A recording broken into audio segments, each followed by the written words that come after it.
Right, hello everyone. Welcome to the stream. We're just about to get right.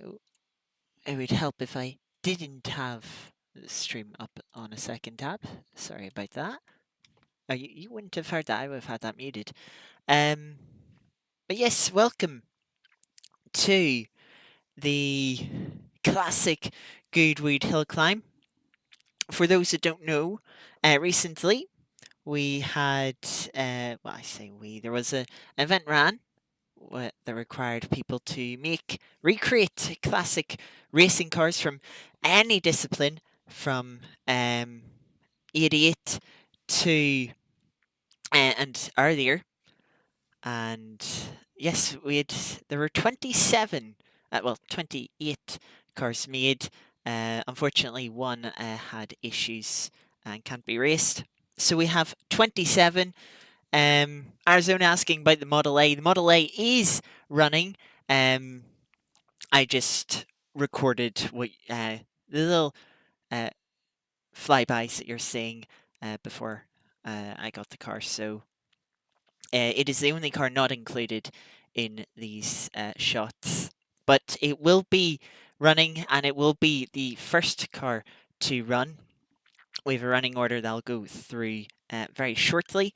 Um, so yes, we have 27 cars from 1988 or earlier recreated in automation that will be racing up the hill. I've already ran a few practice qualifying runs to set the running order that you see. In Goodwood fashion, we'll be running slowest first, and then the fastest car in those practice times will be ran last. To make this format a little bit interesting, there is then going to be an additional top 10 shootout. Um, so for some cars, they'll be going for it on the run. They'll be only getting one run, as they know they'll not have any chance to get into the top 10. So they'll just be trying to make the most of what they can to begin with. And then mid pack cars might be pushing to try and get into that top 10, but of course one run, don't want to mess up. Some of these cars are quite edgy to drive, and then the fastest cars might take it a little bit safer, save their hand for the final top 10 shootout, such as the F1 cars. They know for certain if no mistakes are made, they will be in the top 10. In the description, the first link, you'll see a little results page, and that's to help you keep track of the cars that we're running through and the times. Um, we will be showing the results on stream, of course, but this is, in addition, you can check this. It doesn't update automatically. You do have to refresh the page about every 5 minutes. You can refresh it to make sure it's up to date. But we'll be getting the live results on there when Google updates it. So let's get into the running order to sort of show what cars we have on offer today. I said 27 cars ranging from real classics such as the Model A. We've got rally cars, we've got sports cars, and then of course we've got a few F1 cars as well, some prototypes as well. A real mixture of cars.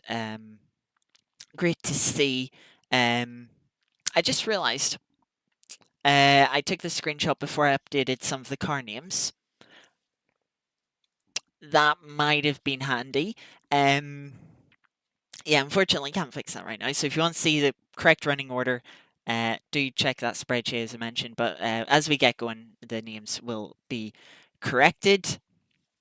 So yes, we'll be starting off with the Ford Model A as a little bit of a warm-up, and it will certainly be a nice and tame warm-up.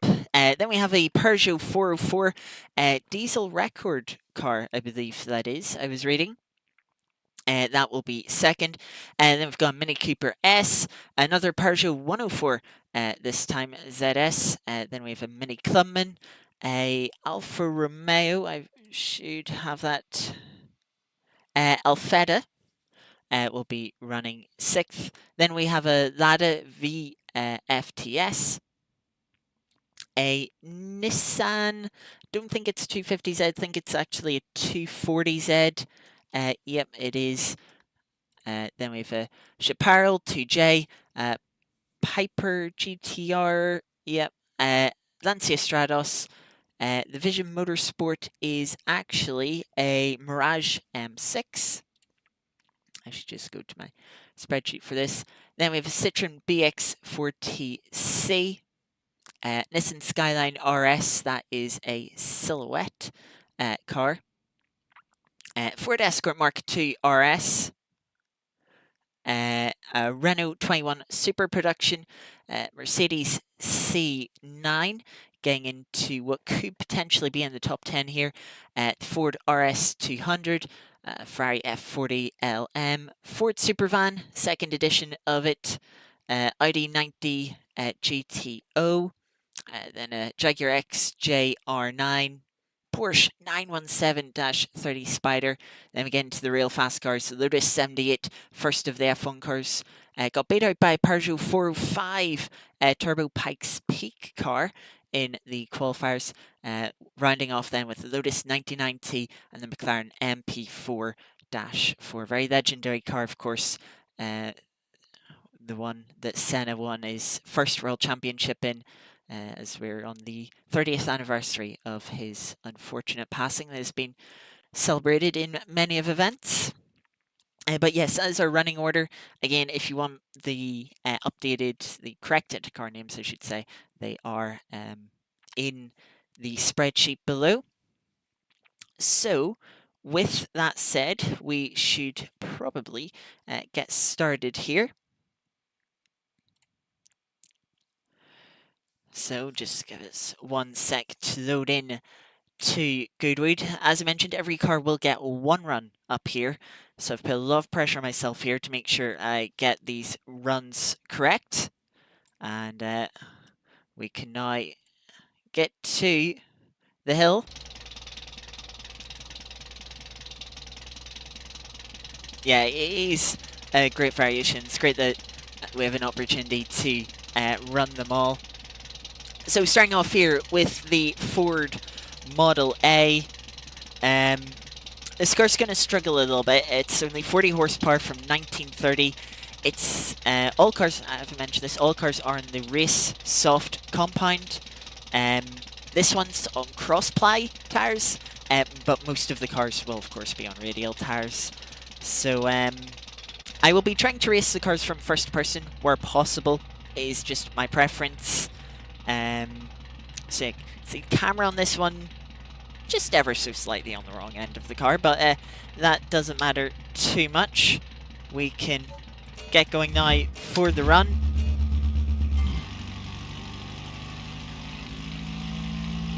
As we set off with all 40 horsepower that this car has to offer.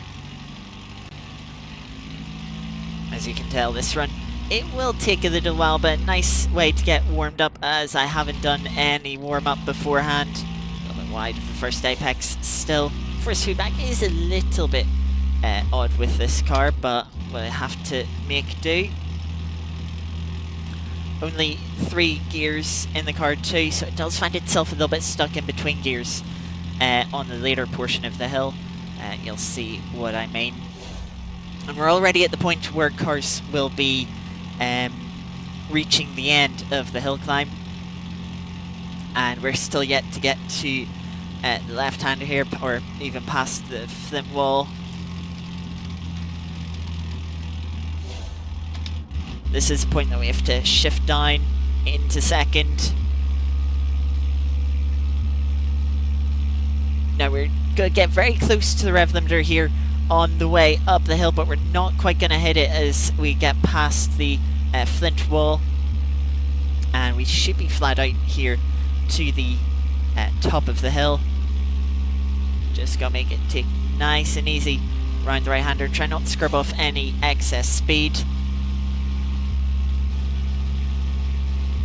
But yes, a nice tame start with the Ford Model A to begin with. There is the finish line, as we're at a whopping, time to shift up, a little bit late on the shift up, a whopping 70 kilometers an hour across the line for a 1:46.114 for our first car. Quite a slow time. We'll be seeing plenty of cars run faster than that. As I need to remember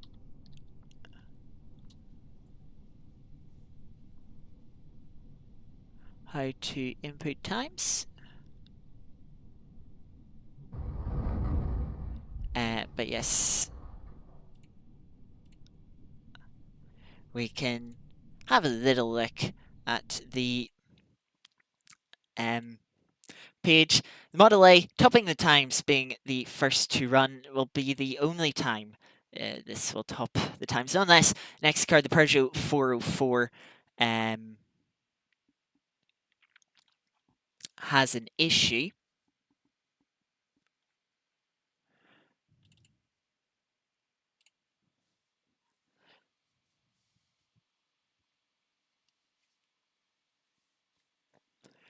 You could have sent the Lotus 79. I didn't know that you had made it. If I knew, I would have I would have taken it as well. I just didn't realize you had made it.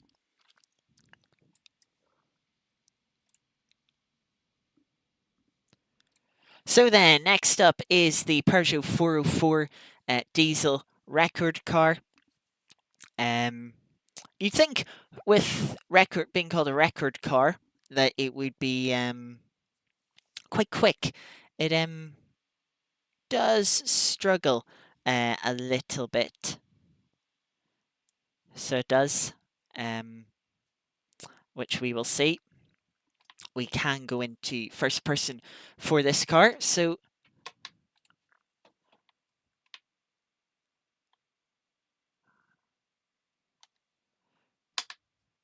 we get underway. Not that kind of record. I was hoping to find out a little bit more about the cars before starting, but unfortunately ran out of time getting the graphics sorted. So to be frankly honest with you, I don't know much about them. As we head under the bridge now, up into the top gear, only 4 gears in this car. What will be our top speed before we get to left-hander here? 117. Car sliding around a little bit in the braking zone.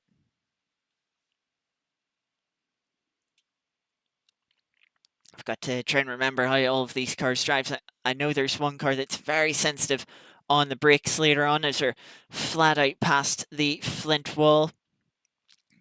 Will we be flat out through here? Little bit of lip to be confident. Car slides around a little bit, but just managed the slide up the hill. Tipping a wheel onto the grass. So as we run to the line, back up over 100 kilometers an hour, it'll be a 117.418 for the second car today. That will, of course, put it into first.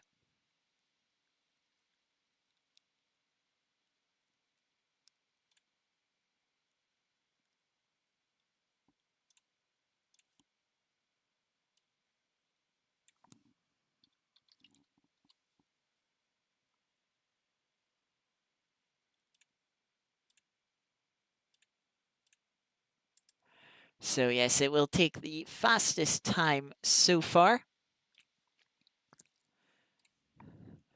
beating the Ford Model A by 28.6 seconds. But of course, we know easily that the cars to follow will go even quicker. Next up will be the Mini Cooper. Of course, Mini Cooper, famous for rallying in the late 60s and 70s. It won the Monte Carlo Rally a couple of times, if I remember correctly.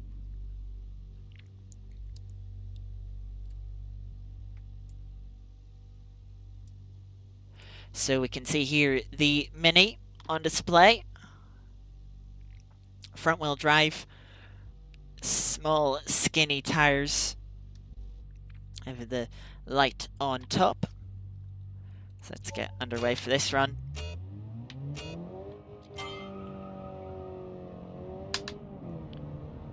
Not a bad getaway despite being front wheel drive. Should be nimble through here around this course.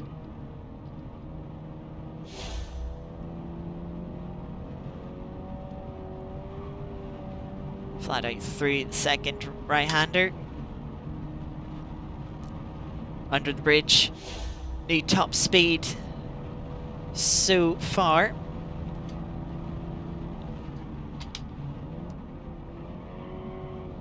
Fling it into the left-hander. Car not too difficult to drive. Of course, made for rallying, it should be quite at home up the hill, quite easy. Can we be flat out? Yes, we can. Through the right-hander, a little bit of a slide from the car, but keep it out of the hay bale. Try shifting down to third, though.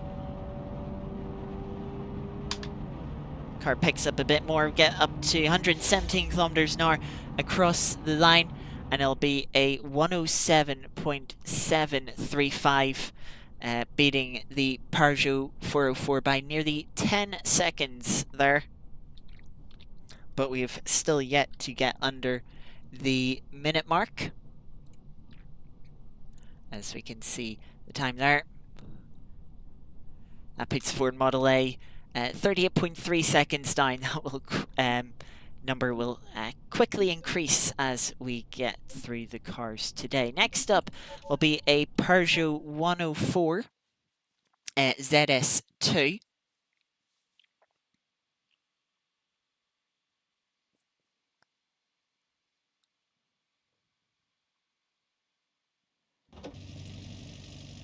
Which we can see here. I believe in another rally cars. Maybe slightly later than the Mini. But we'll see if it is able to beat the Mini. Camera a little bit pointed down. Get myself to correct that. A little bit of a snap through turn one. Cool thing about this car, the pedals work. And I believe most of the dash elements also do work, which is very cool. I was hoping I'd be able to have the names of everyone who made the cars. Fortunately, wasn't able to. As we head up to the Flint wall. Not quite flat out, you have to take a small little lift just for safety. A little bit of braking into the right-hander just to be safe. But you can tell much more power in the Peugeot here. On the run up to the finish line, running out in third gear, 138 kilometers an hour at the top of the hill, and we get a 101.464, quite a bit faster, about 6.3 seconds quicker than the Mini.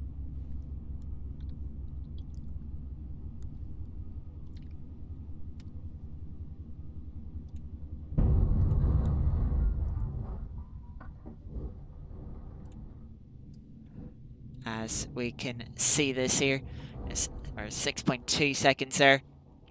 Now getting close to the sub 1 minute mark.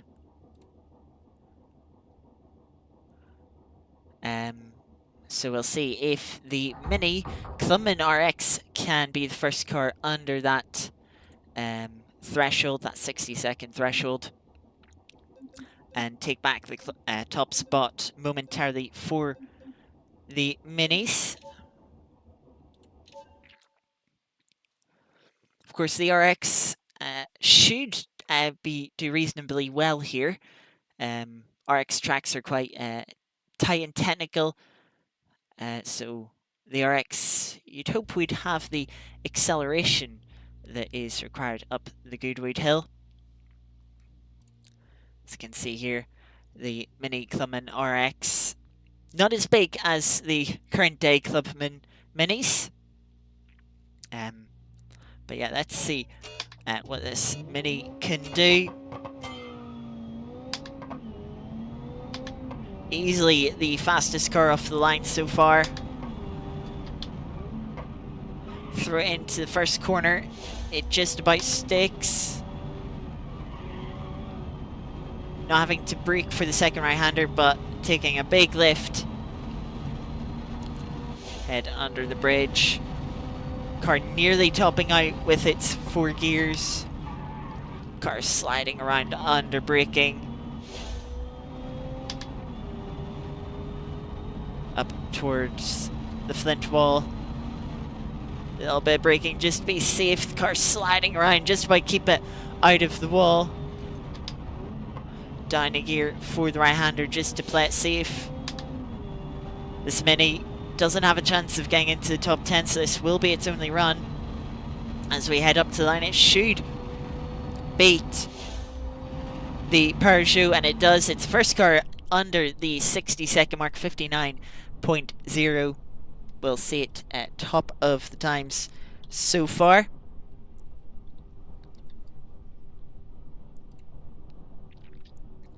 As you can see that they're taking the lead by 2.3 seconds ahead of the Peugeot. The Ford Model A now 47 seconds down on the fastest car as we look towards the Alfa Romeo Alfetta to run next.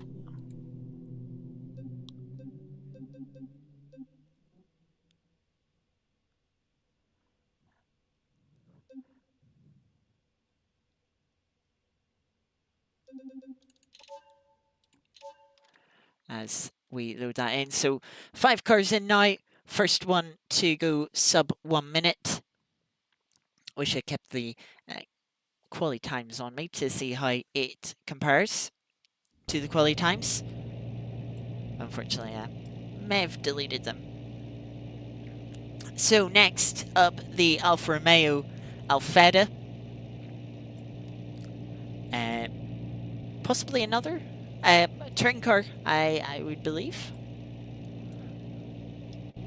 So yeah, let's see how the Alfa Romeo does here.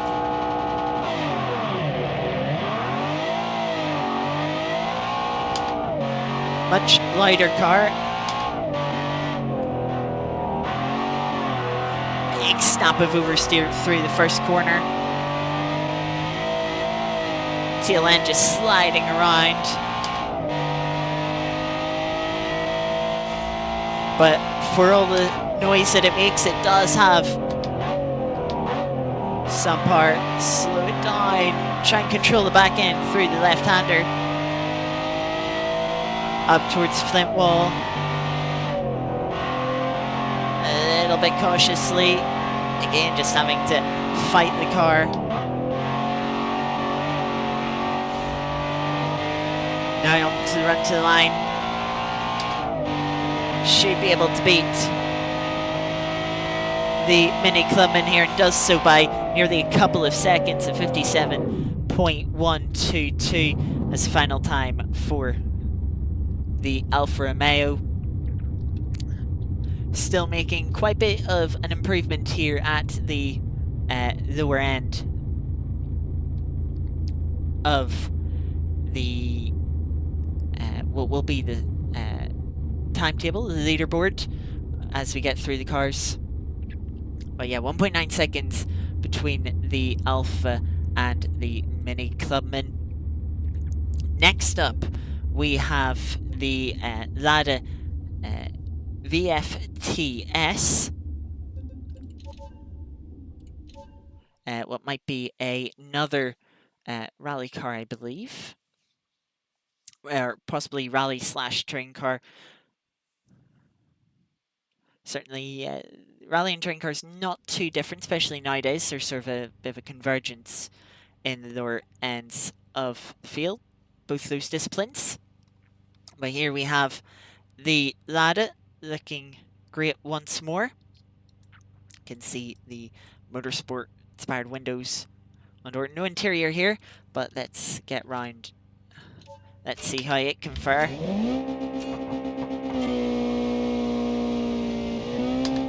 Off the line, decent getaway. How will it fare in turn 1? Oh, big snap of oversteer. Much slidier than the Alfa Romeo through turn 1. Kept it flat through turn 2. I will fire in the first left-hander. Sliding a little bit round on the brakes. Once again, big sideways moment.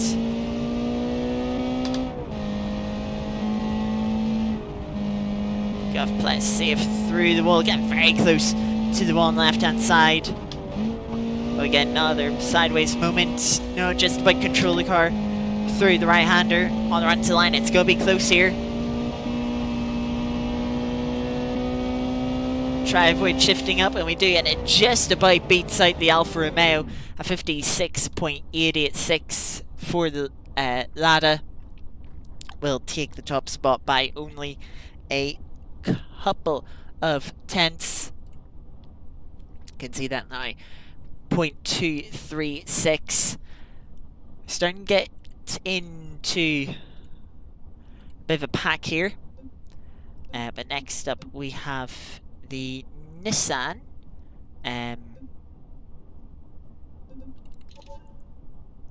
250Z. I believe, let me just double check that that is a 250Z.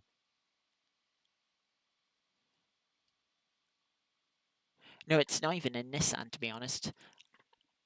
I know there was one car I forgot to update.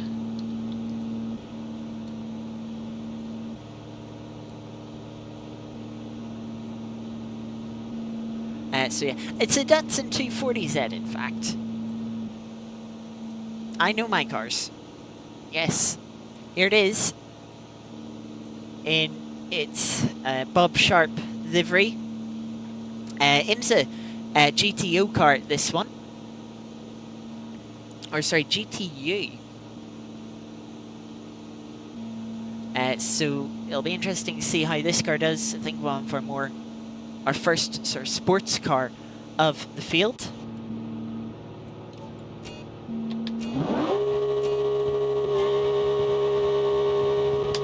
Quite a bit of wheel spin off the line. Short first gear.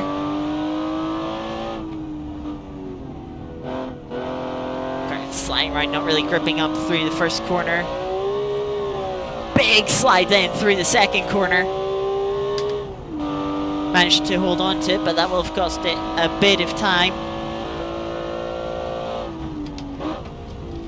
Oh, and just too quick into the hay bales of the left-hander.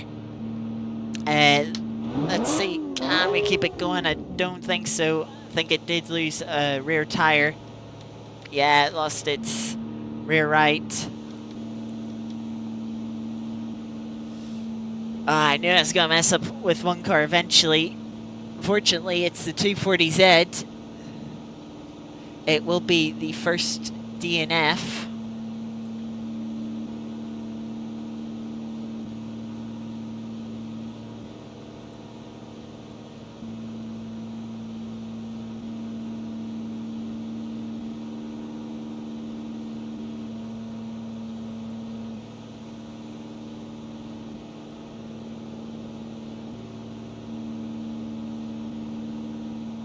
Nice bit of context. Running he runs the same chassis for all the Z cars, but was running GTU. Okay, interesting. But yeah, unfortunately, it will be our first DNF.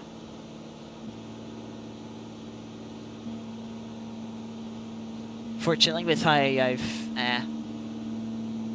worked my spreadsheet, it doesn't quite like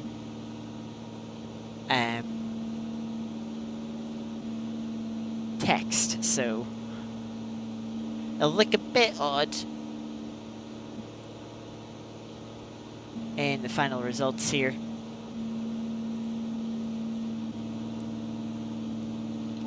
But yeah, unfortunately the 240 said our first non-finisher.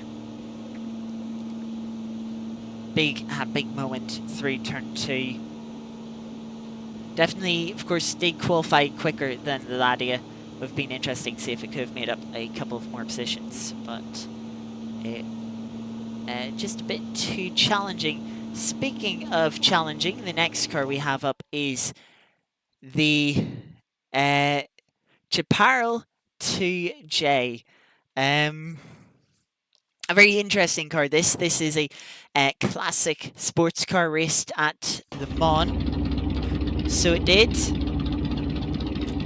Very interesting car that we can see now. It's also pretty loud.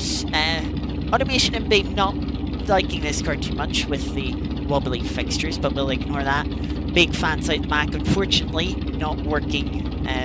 We're not allowed to run them on the Goodwood Hillclimb here. So we will have to deal without it. See what this car can do up the hill. It does potentially have the pace.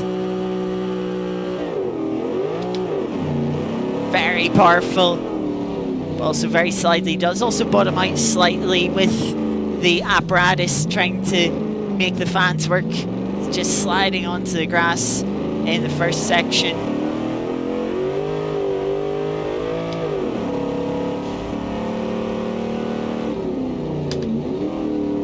Try and get slowed down for the left-hander.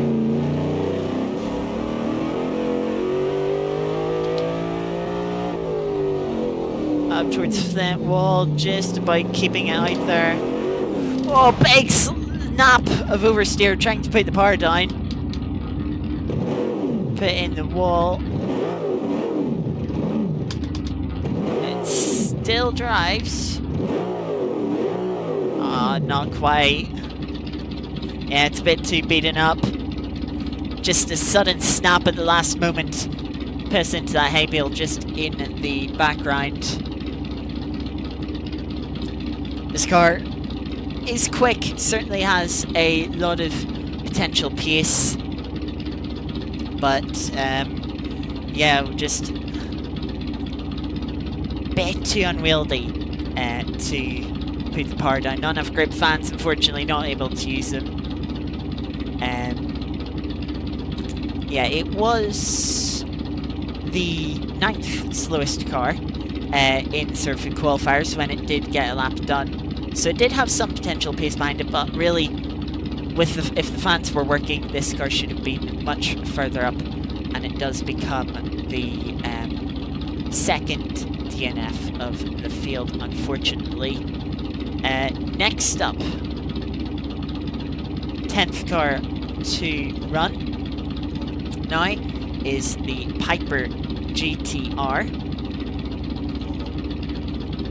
I believe this is another classic sports car. Unfortunately, don't know. Haven't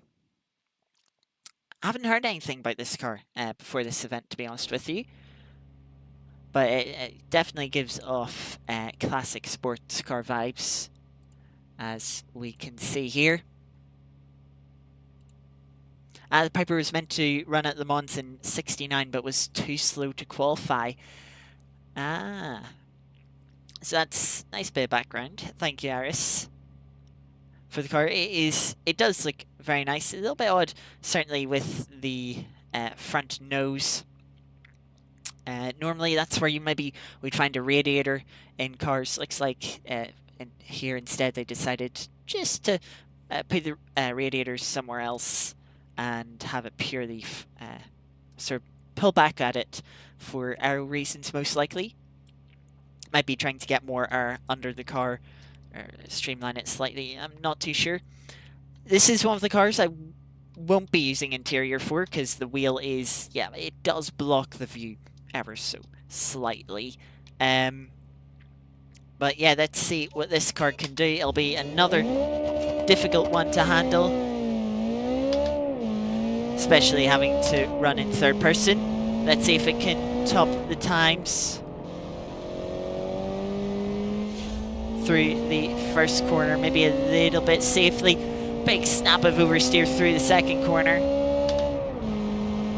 As we head under the bridge towards this left-hander. Braking a bit early, just to play it safe.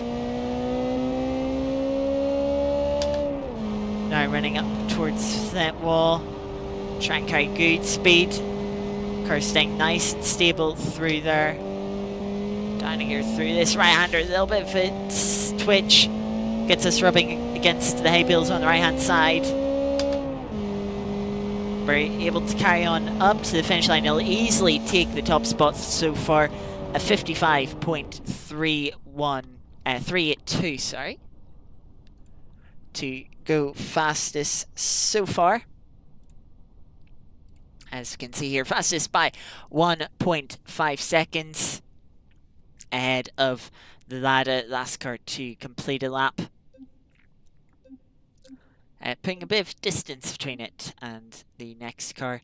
But let's see if it can hold out against our next car, which is the Lancia Stratos. Back to the rally cars. Lancia Stratos, of course, quite a popular rally car. One of the sort of fan favourites, you could say.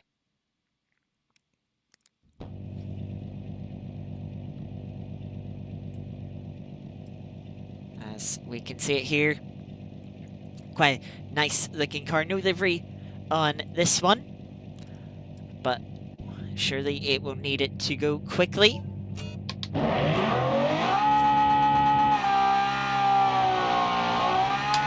Another very loud car. Steering very light in this car. I suspect due to power steering. But good run through the first couple of corners. It's looking good as we head under the bridge. Through left-hander, bit of a slide from the car.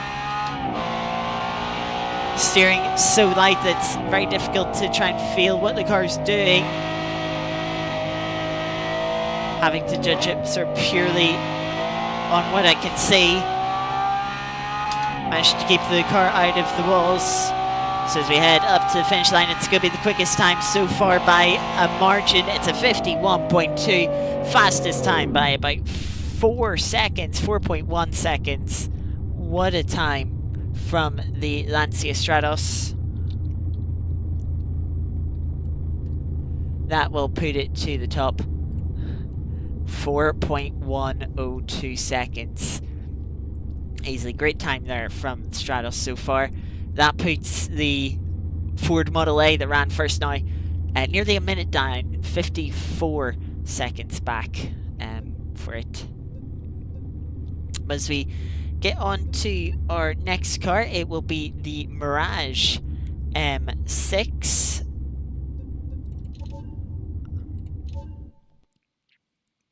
Another classic sports car that might have raced at Le Mans. I believe this one did. Yes, I believe this one did. As it might have been. I can't remember if it was in the classic late 60s Le Mans race we did on the South course a little while ago. But here it is in definitely not Gulf colours. Definitely not. Legally distinct. Blue and oranges. Nice interior on this car too. Can't remember if this one works, but let's see how it fares up the hill here.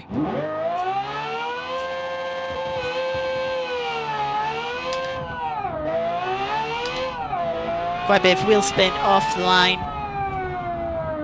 Head into turn one, car sliding around. Once again, steering quite light on this car.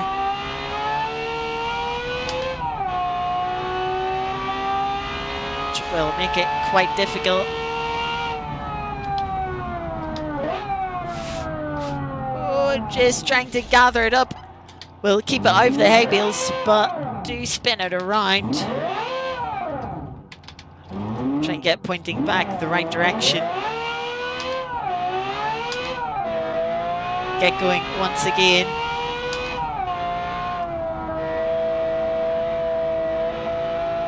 Very close to the hay bales on the right hand side. Once again struggling with rear end, but keep out of the barriers once more. Through the final corner, up to the line, it'll be over a minute with that spin of 1 minute 1.5. Very unfortunate there, just misses out to a car by less than a tenth. As I put the time in, we'll see here. That puts it P7, missing out by the Peugeot 104 by less than a tenth. Yeah, it's lucky to stay over the wall in that spin, indeed. Just trying to hold on to it. Another car, very light steering, very difficult to try and read into what it's doing. Fortunately getting the better of me there. But keeping out of the wall, getting it to the finish, and it will not join. It'll avoid being our third DNF of the run so far. Next up, Citroen BX4TC. I believe this is a touring car. And here it is. Touring car, maybe a rally car as well. You'd think the TC maybe stood for a touring car, but you can have a look on the inside here. Let's see what this can do. Trying to beat the Lancia Stratos. Another car quick off the mark, but another very light on the steering. Runs a little bit wide onto the grass. A little misshift there. Up into fourth gear. Into this left-hander, it's understeering once again, just about to get that checkpoint. Keeping it out of the wall. Through the fence wall, just taking it a bit cautiously. Car struggling for grip, sliding up towards the hay bales, just about to keep it out. Now on the run to the line, will it be fastest? It's a 51.0. It does go fastest by a quarter of a second, beating the Lancia Stratos, even with those wide moments. A car, a little bit more potential in it. But, yeah, a little bit more potential in it. Just struggling a little bit with the feel of the car. But it does put itself top of the timings so far. Next up, we have the Nissan Skyline RS Silhouette car. This should be quite a quick car. Silhouettes, of course, are loosely based on their road-going counterparts, but they're primarily built for racing. Pretty much built with only racing in mind. So this should be quite a quick car here. As you can see, all the aggressive aero, the vents on the hood, intakes, or sort of, yeah, venting for the front wheels, sort of intakes around the rear wheels. Big wing on the back. Car pretty much built to do one thing and one thing only, to go racing. As we head in to the cockpit, let's see how this car will do.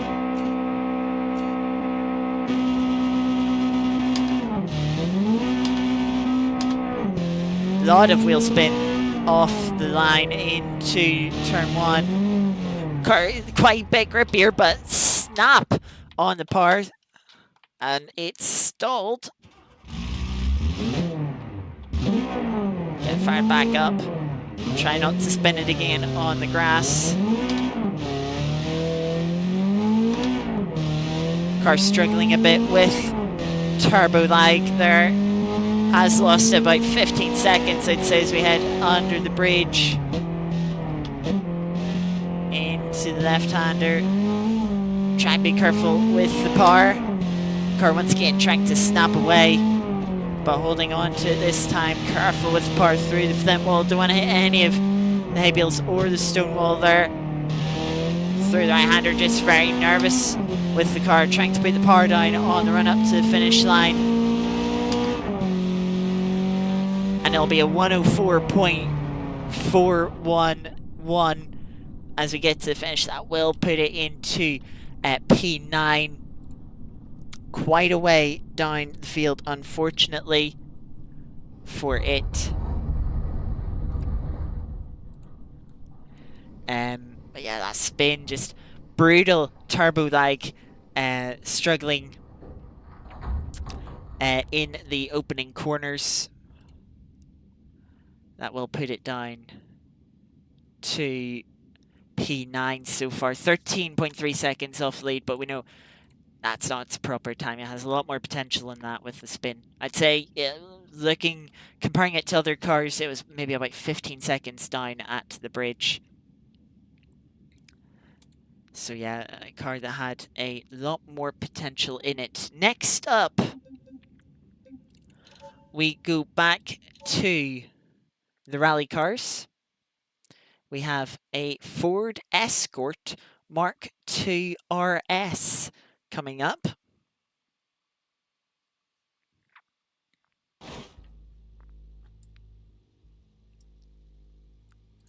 Here we are in a purple and gold paint. Of course, Escort's still commonly used in rallying today. Sort of the go-to classic rally car. Let's see how it fares up the Goodwood hill.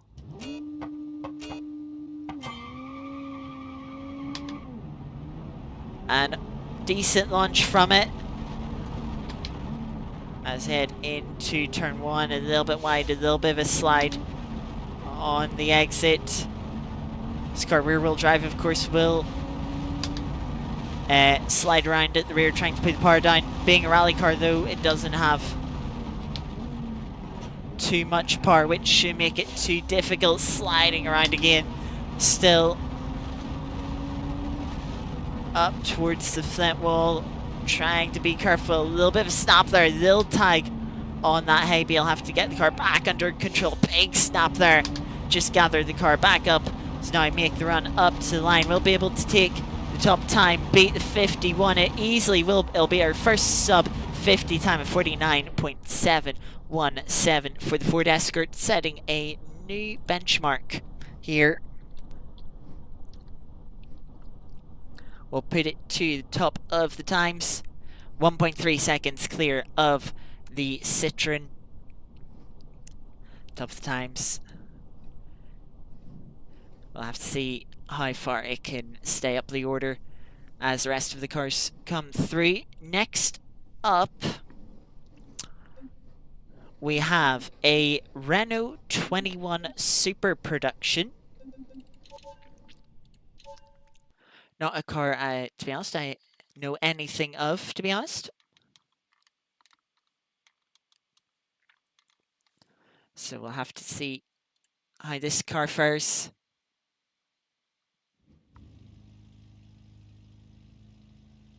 As we're now down 15 cars have ran, 13 have finished, 2 DNFs. This will be car 16, only 12 cars to go. Starting off with the Renault 21 Super Production. Let's see how it fares.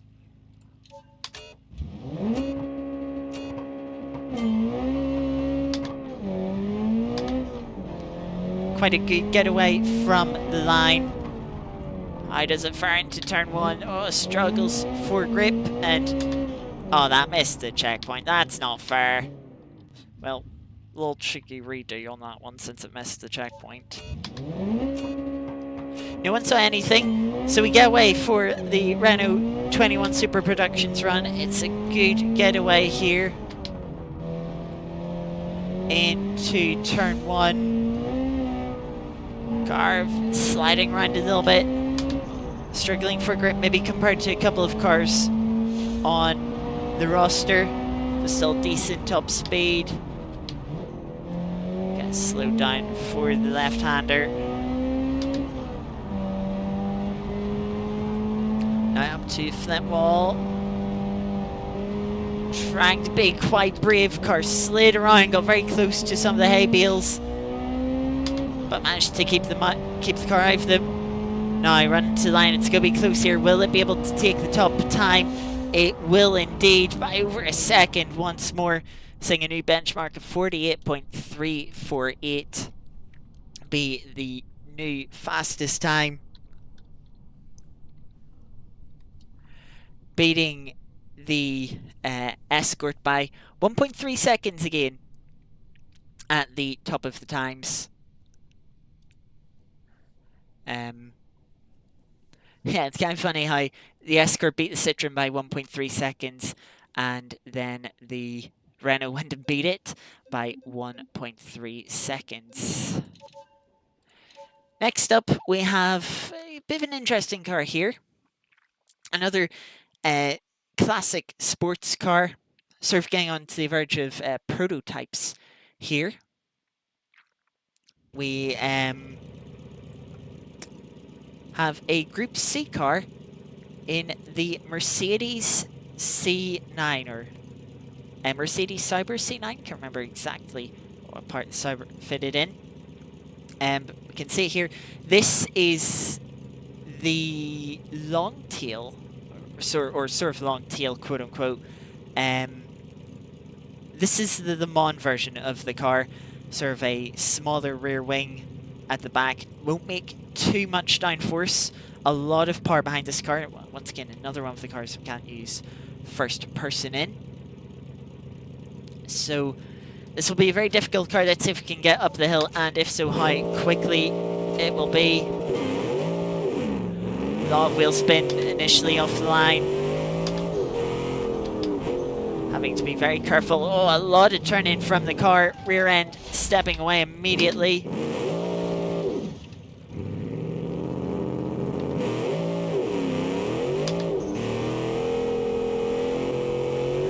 But get going the right way again. Don't lose too much time, but maybe have about 8 seconds lost, or have to brake nice and early. Careful with the steering. Big stop there again. Another stop. Car just gang away once again into the hay bale. But hopefully it doesn't have too much damage. Did take a little bit of a whack on the front right. Pretty much be just get this car to the end. Will that be another non-finisher? Oh, again into the hay bale, just clipping it with the steering damage. This will be able to get to the end, but it will not be quickly at this point.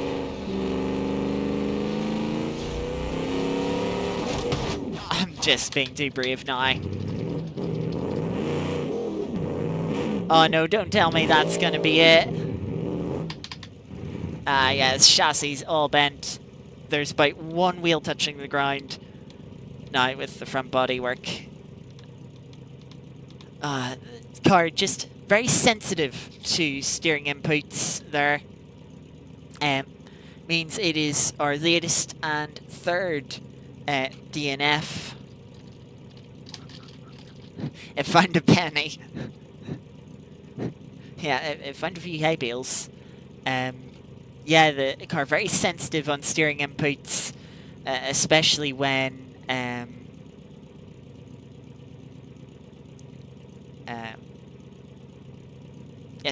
just slightly turning in. It's how it compares to the other cars. It's very different. It'll be the latest DNF of the field, so we'll have to go to the second page to see it at the bottom.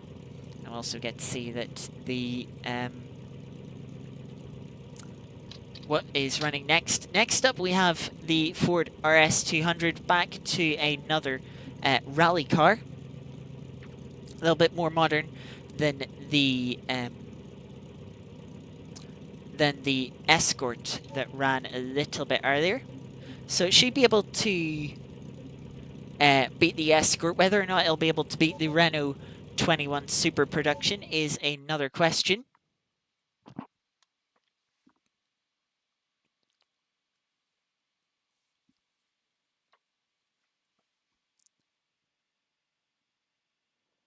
Yeah, I can't remember if this is an all-wheel drive or rear-wheel drive rally car, to be honest with you.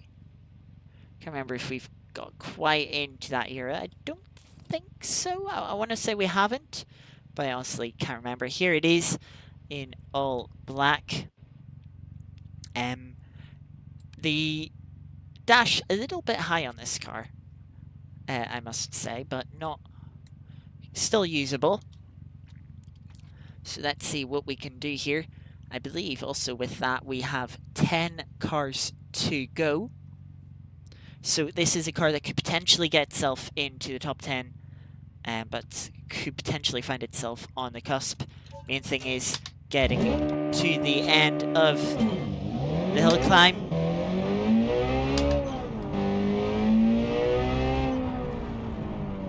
This car having DC in. Oh, missed the first checkpoint. We're going to ignore that once again. So here we go for the Ford RS 200. Down towards turn 1. Get turned in. Car struggles a little bit for understeer, but certainly has the power to get down the straights. Into left-hander, didn't quite see what speed it was able to carry. Sort of through the speed trap. Slowed down a little bit for the flint wall. Car slides around a little bit. Well, a little bit wide into the hay bales. Does slightly knock the alignment of front left. Car struggling with gear shift, but at top of the hill be a 46.609. I will easily put to the top of the times and give us a new leader. That guarantees that this will be in the top 10 shootout.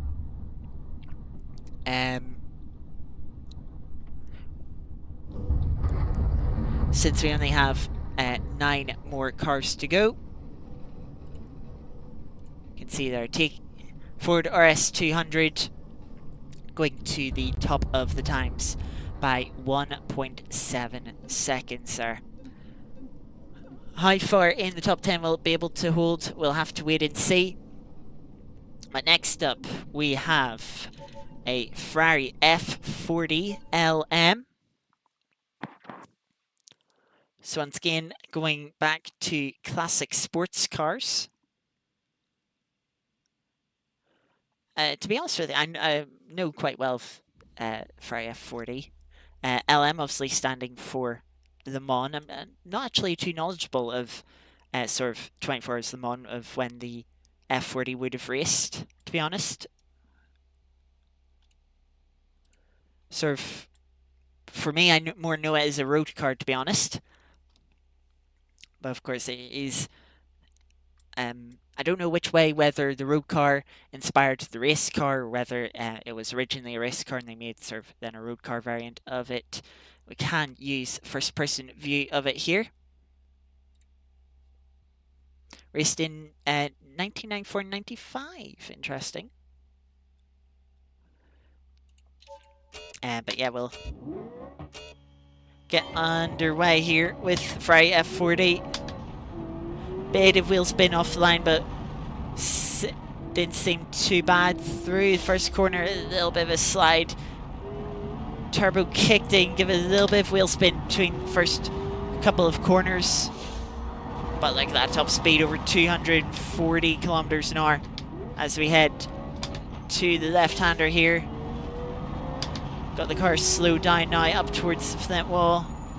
Once again, try and get a bit early on the brakes. Brakes squeaking. And gear too high there. Through the right-hander, big slide, trying to put the power down. A little bit of a tap on the wall, but we carry on. Oh, another slide through the final corner. Have to go over the throttle. That's going to lose it quite a bit of time. Means it's 47.094. That will put it second, but it will lose out to the Ford RS 200 in this initial run. But that is enough to guarantee this car into the top 10 shootout. But yeah, the turbo-lag on the car. It's not a lot of turbo-lag, but it's just enough to unsettle the car in those traction zones. The car obviously not having traction control. But yes, it did have a little munch on some hay, but it would still be enough for second quickest for now. As next up, we have quite an interesting car coming up, I have to say. So, of course, we have a wide range of cars on display running up the hill today. This car, in a way, is probably the most unique. Not one you'd expect, but a very cool experiment from Ford. It is, of course, the Ford Supervan. This, the second iteration of it. Of course, current day, we're seeing the fourth iteration, all electric. Well, whether it is a van or not is a little bit debated amongst some people, with its cutouts on in the main van area, shall we say, the main storage area. But yes, the Supervan second iteration. Let's see what it can do up the hill. How many race cars can it beat? Can it beat the F40 again, like it did in Quali, and maybe the RS200 as well? Let's find out.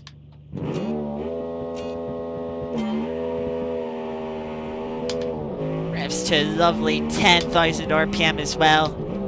Car moves around quite a bit. View looks a little bit odd, as of course being a van sitting very high up. Not as fast as the F40 down to this left-hander. A little bit of a slide through there. Now I pass Flint Wall. Car getting very slidey. Oh, sliding out into the hay bales. That has broken something on the right rear. And really struggling to get the power down with the rear right knocked out of alignment. It will get to the finish. 51.265. Definitely had the potential for more, but just had to fight it a little bit too much. It'll take P6 just fractionally in front of the... I'll have to double check here once the standings. It'll take P6 just in front of the Stratos by 14 thousandths of a second there. 4.6 off the Ford RS200, but once again, definitely more time in that, just clipping that hay bale in the middle section of the run. A very difficult car, moves around quite a bit, obviously. Probably the worst car for centre of gravity of the field that we have here running. Not making it easy, but easily the fastest van today. Oh, for sure, easily. By a country mile, you could say. But yeah, the Supervan not quite getting what it deserves, to be honest. It'll probably see itself knocked out of the top 10 with that, unfortunately, despite having the qualifying time to be one of the top 10 fastest. Next up, we have the Audi 90 GTO. I believe, once again, another car that raced in IMSA in the late 80s. So another sports car. Let's see if this car is a little more drivable, a little more tameable. And if it can put itself to the top of the pack. It's a good launch, a little bit of a short gear once again. Oh, locking the brakes into T1.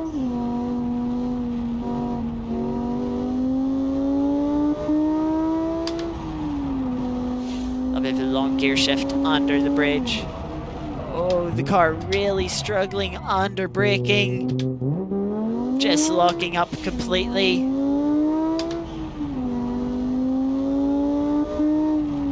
Trying to be really delicate on the brakes up towards Flint Wall. Into the right-hander. Oh, just clipping the hay bale. Stalls the car. But yeah, the car just getting unsettled under braking, trying to flick spin it around, but the damage making it difficult to do so. Definitely a lot of damage. There is steering damage to the car.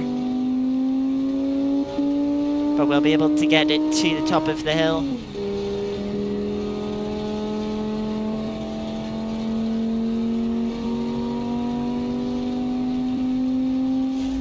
A 1:21.978.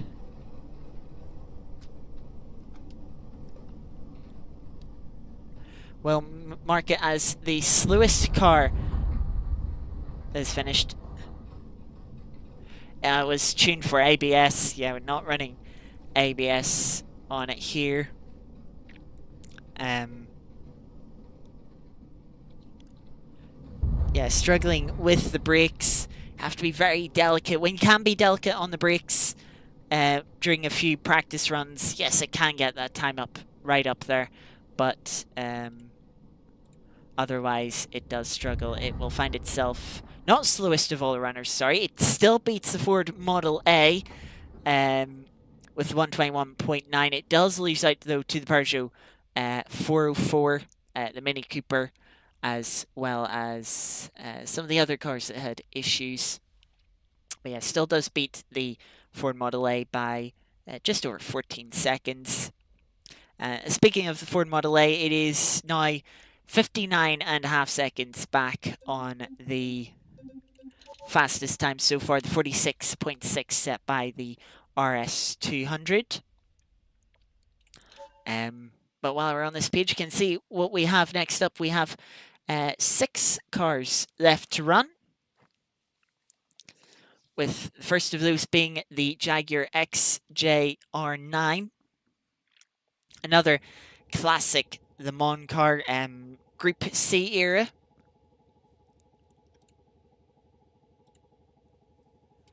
So here we have it. Beautiful looking car. I believe one of the cars that Adrian Newey worked on before he went into F1.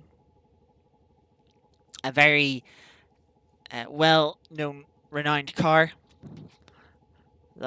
Lovely made interior as well. The rev gauge does work. So let's see how well it can do up the hill here. Obviously, being a Le Mans car, it is quite fast. Struggling a bit for traction offline. Just trying to be delicate with the car. The rear end is a little bit loose.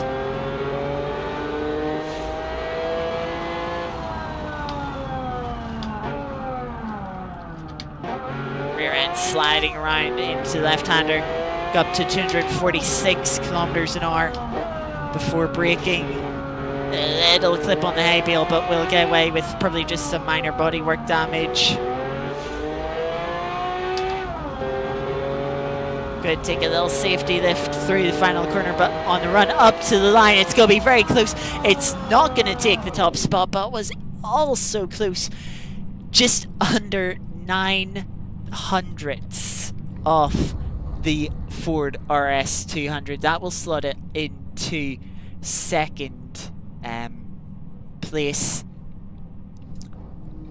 The rear end just a little bit too unstable. It will go into the top 10 shootout though, to see if it can beat the Ford with a second run up the hill, but will be difficult with how unstable the rear end is. But we can see, ooh, 1 second, let me fix that. Can see 86 thousandths of a second separating the top 2 cars now, 46.6. But that will see both cars into the top 10. We're also guaranteed at the moment to see the Ferrari F40 LM, The Renault 21 Super Production and Ford Escort Mark II RS are all guaranteed to be in the top 10 shootout, as we have 5 cars to go. The next car, the Porsche 917-30 Spider. I believe this is a Trans Am or Can-Am car, one of the two, but it is some monster. Name doesn't quite fit on the little graphic. Oops. But yeah, here it is, an absolute beast of the car.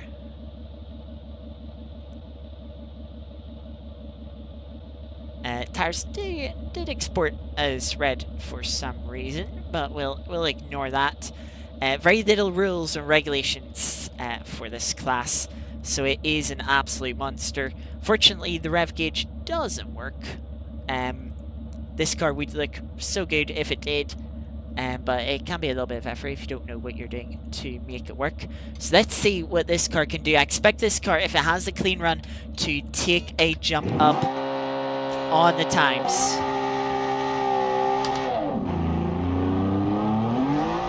Bit of turbo lag. Oh yeah, forgot about that. Oh, car's sliding around on the grass. Accidentally put it in neutral. Spinning it around. Oh, nearly going again.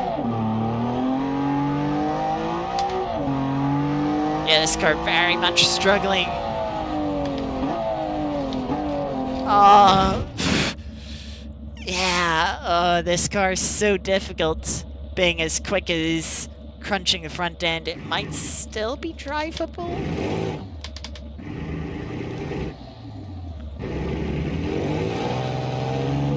Oh, the steering is massively damaged. Oh no, it can barely steer left.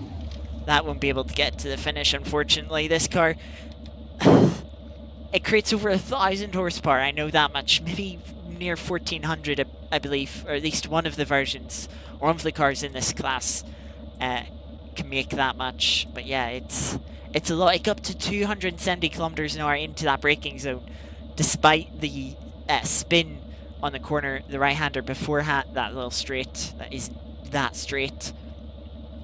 But yeah, the car does have a problem that when you're braking, it bottoms out, and it means the front tires just lock up. You can't steer at all. Makes it very difficult to drive car. So unfortunately, the Porsche will be our 4th DNF of the event, put to the bottom of the standings with just 4 cars to go.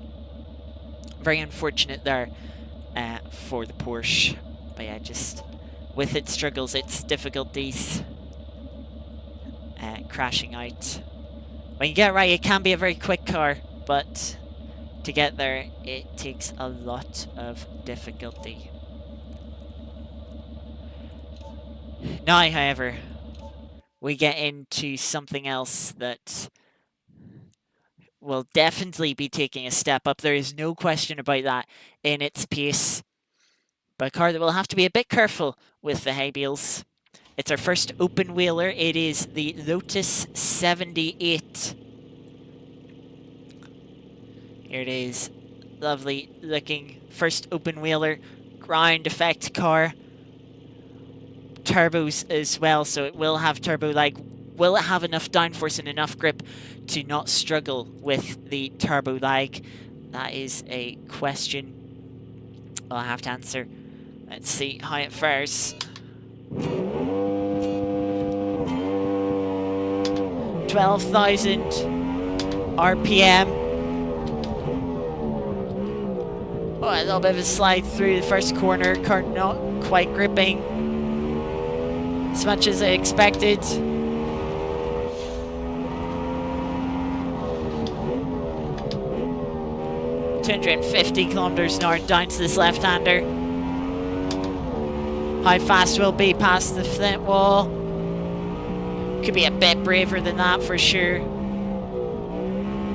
Through the right-hander now, it's just run to line. This will easily be the quickest car so far It won't be sub 40 seconds, it'll be a 41.624. You can see massive jump, 5 seconds now, which is a lot of time as we're getting to these 40-second lap times. But yeah, that will be the fastest car through so far. Just under 5 seconds at the top of the times. This one is an NA. First ground effect F1 car. Cosworth DFE NA V8. But yeah, very quick car. The ground effect coming in quite useful. But will it be able to beat any of the other single-seater open-wheelers? We'll have to wait and see. But first, we have something else that surprised me a bit in the practice and quali runs. I'm interested to see how much of a run this car can give the open-wheelers on these one-timed runs. Next up, we have a Peugeot 405 Turbo Pikes Peak Hillclimb car. It was made for this. This car was made for going up a hill climb. Let's see how it will fare this time. Game just taking a little moment to load.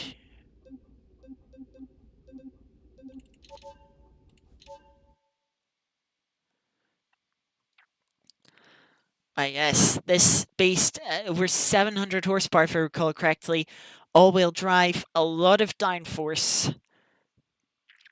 It nearly did give the single-seaters a run for their money in the practice qualifiers. Will it be able to do so again here with the one run? You can see, there is a massive front splitter, massive rear wing, all to tackle Pikes Peak as quickly as possible. Camera, once again, not quite centered, but we'll ignore that. How will this car do? All-wheel drive. Maybe should start in second gear, all the way up to fifth gear before turn one. A lot of acceleration in this car. That's where it gets most of its pace from. Not the most amount of grip. 250 kilometers an hour before braking.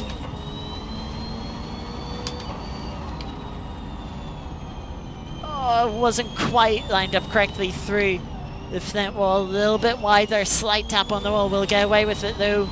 Now it's the run to the line. Can it give sub 40 seconds? It'll be just 6/10 shy, but we'll go 1 second quicker than the Lotus. Lotus 78. What a car. The sort of Goodwood Hillclimb not catering to the F1 cars and allows the Peugeot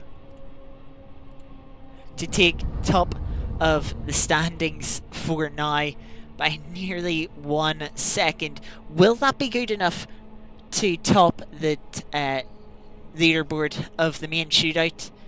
Well, we'll have to wait and see how the remaining single-seaters fare up the hill. First of all, we have another Lotus. It is, of course, the 99T. This Lotus is turbocharged, does struggle a little bit for turbo lag, but will it have the grip to overcome that turbo lag? It possibly does. Here it is. Bright yellow.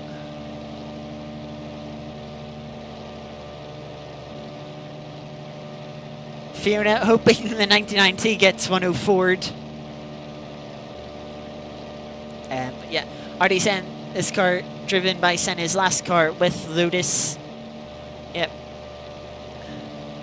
So, 2 Senna cars to round out this hill climb run. Let's see if Lotus can put it on top.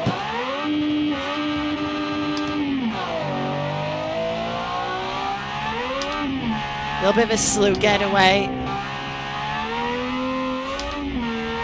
Just trying to be careful of the turbo log. A little bit of a slide through the second right-hander, but look at all the speed.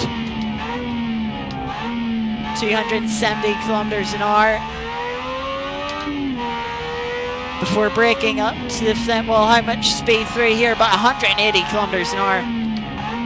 Oh! I just ran it too deep into the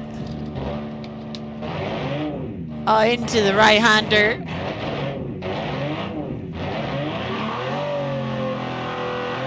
And it's lost the wheel. It can't get to the finish. Oh, I feel so bad about that one. This car definitely has the pace to be towards the top.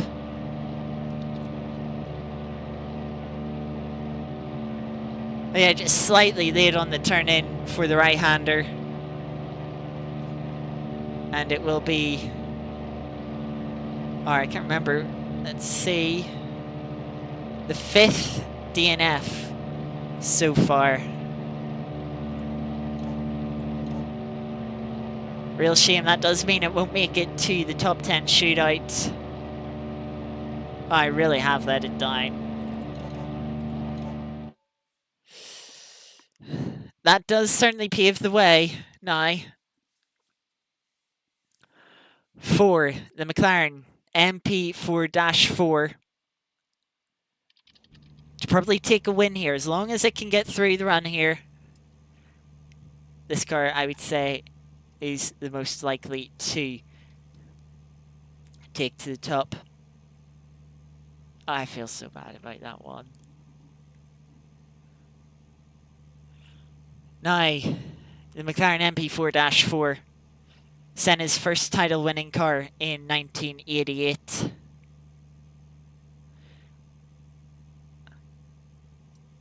Very dominant car, one of the most dominant cars in F1 history. Can it dominate the Goodwood Hill today? Let's find out. Oh, that is the wrong button.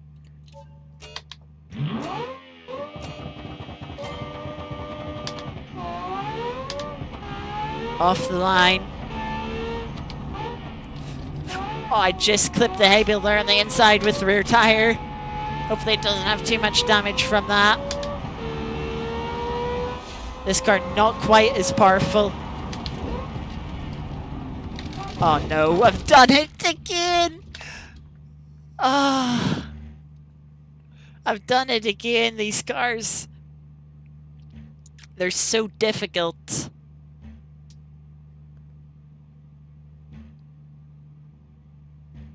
Oh, they're so difficult. You need to be so precise with them.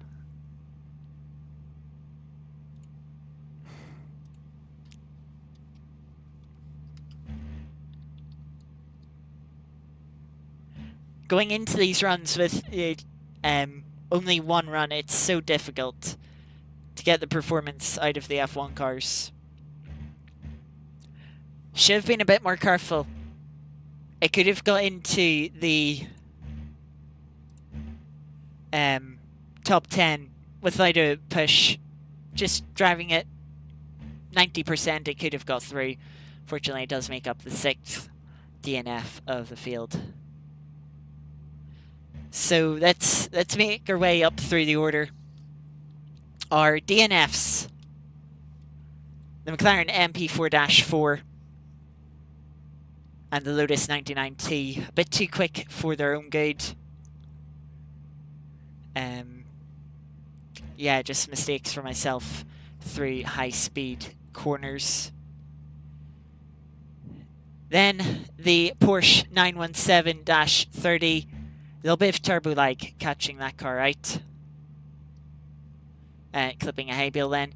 Mercedes C9 as well, just too much steering sensitivity, losing the rear end, finding itself in the wall.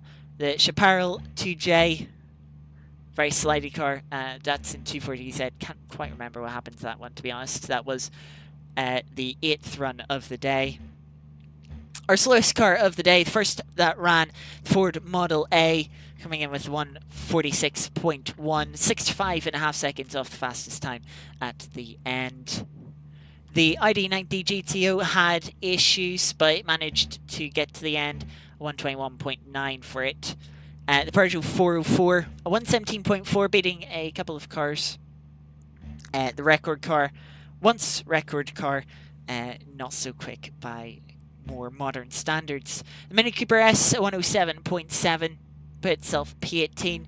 Nissan Skyline, another quick car that had issues, but managed to limp itself across to the end. Same could be said for the Mirage M6 as well, just missing out by 64 thousandths of a second to the Peugeot 104 ZS2 in the end. Peugeot taking P15. Looking further up now, the Mini Clubman RX taking P14. First slowest car, but was the first car to get sub 1 minute. Then we have the Alfa Romeo Alfetta, 57.1. The Lada VFTS, 56.8. Behind the Piper GTR, the first car to miss out on the top 10 shootout with 55.3, 14 seconds off the top time. Then we get into what made it to the top 10 shootout. The Lancia Stratos, 51.2, narrowly missing out by 14 thousandths to the Ford Supervan 2. They'll go head-to-head again. Citroen BX4TC taking 8th, only a couple of attempts quicker than those two cars. They'll be fighting for the bum positions in the top 10 shootout here. And then we have the Ford Escort Mark II RS, 49.7 seconds, sort of been no man's land. Same can be said for the Renault 21 Super Production. Then we have the Ferrari F40 LM. It'll be looking to try and close up the 4 tenths to the Jag XJ R9 in front of it and the Ford RS 200. The Lotus 78 would be the only single-seater to make it through to the top 10 shootout.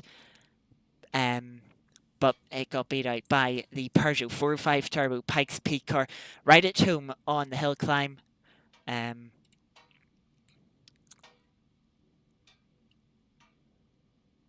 In the end. So yes, the cars making it through to the top 10 shootout. Let's now head over to that top 10 shootout. Oops, I need to fix the thing. There we go. So this is the order the cars will run in the top 10 shootout. We'll start off with the Lancia Stratos once more. Now with the Supervan, Citroen, Ford Escort, Renault 21, Ferrari F40, Jaguar XJ R9, Ford RS 200, Lotus 78 for the Peugeot Hillclimb car. Let's see how these cars do with one more run up the hill.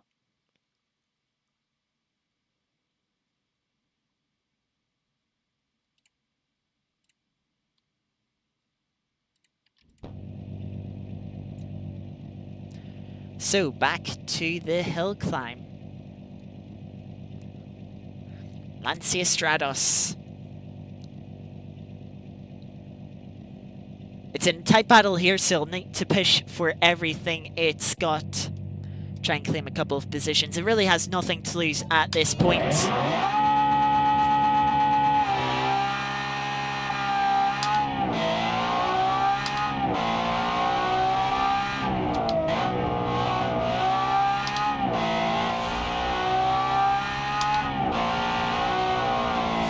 Big slide there. Oh, car fishtailing a bit along the grass. That certainly could have cost it time.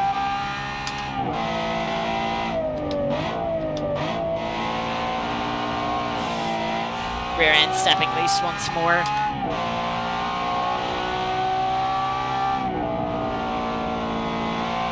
Careful not to anything past the flint wall.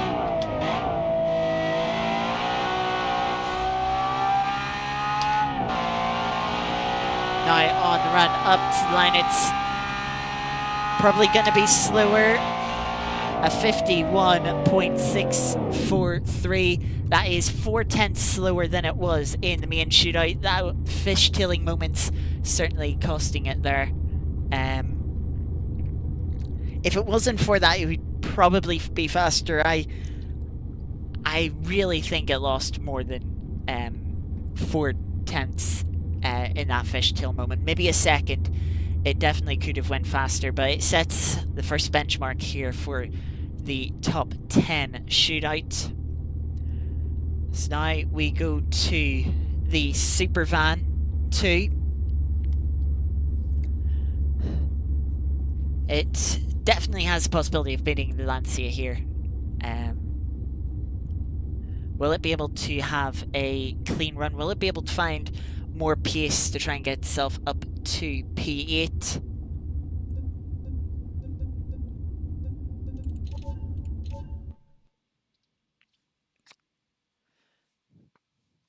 It was only 2.5 tenths behind the Citroen in front of it.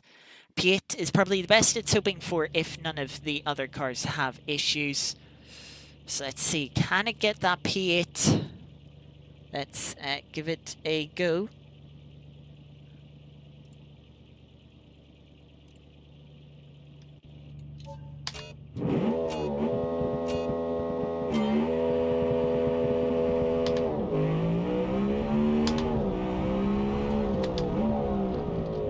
Oh, it's a... Alright, let's ignore that one quickly.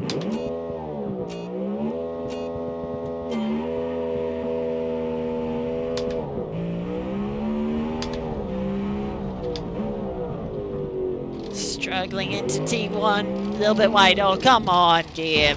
Give me the checkpoint. Since the game didn't give me the checkpoint, I'll let it run one last time, but this will be it.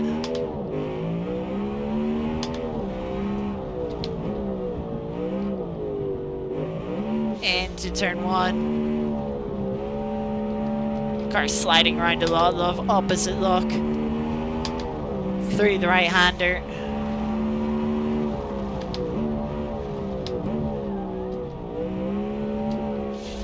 More opposite lock there. This van really tricky to drive.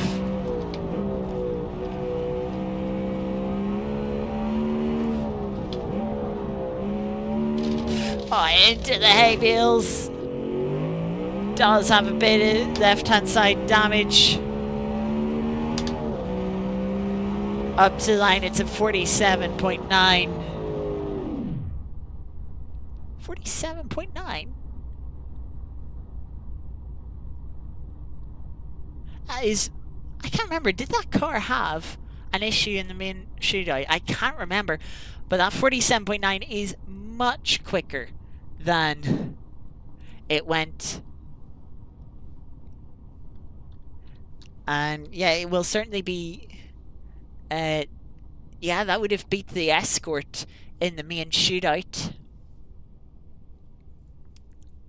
And it definitely had more potential there. Steering issue? Yeah, I can't quite remember. But yeah, it'll put itself to the top of the times. Stratos didn't really have a chance in the end.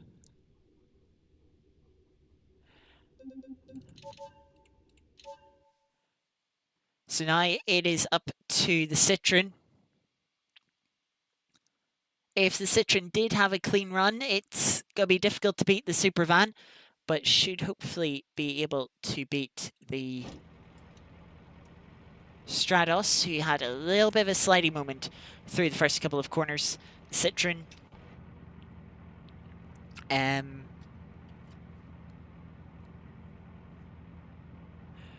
clocked a 51.0 in the main shootout.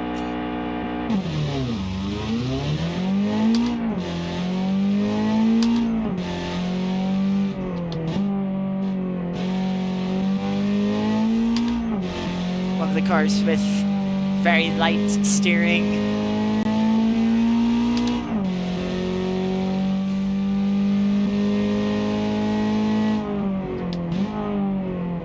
Just about reaches 200 kilometers an hour down to the left-hander. Through the flint wall.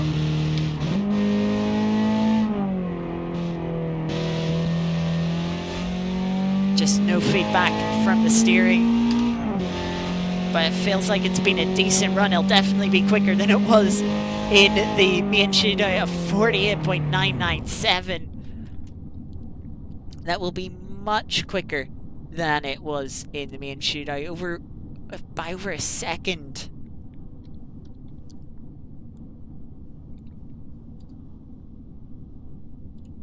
As you can see here, it will take second. A little bit of an issue. Yes, give me one moment. I have made a mistake in a formula. Those gaps not quite right.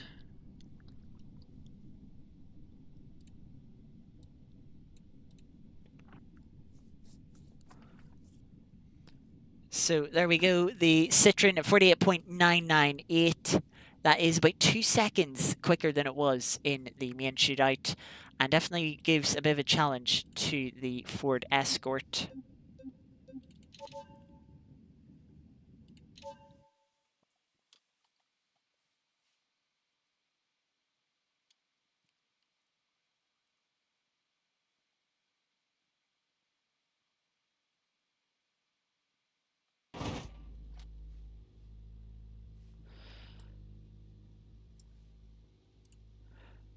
So here is the Ford Escort.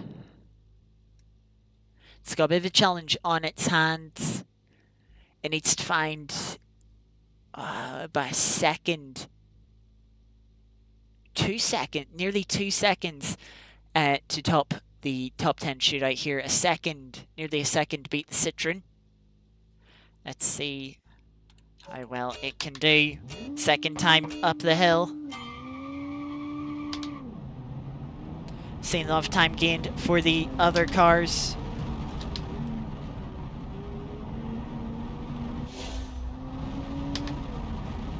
Though I'm not quite sure the Escort has that much time in it. We'll give it a go though.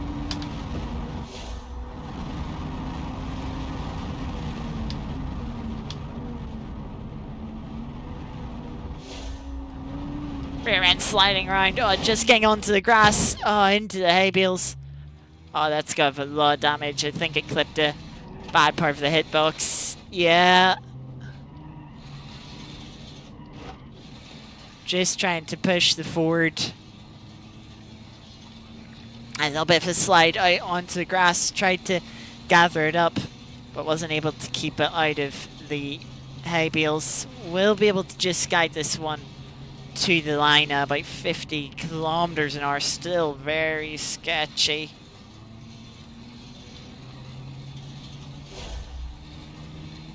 With the steering damage on the right hand side.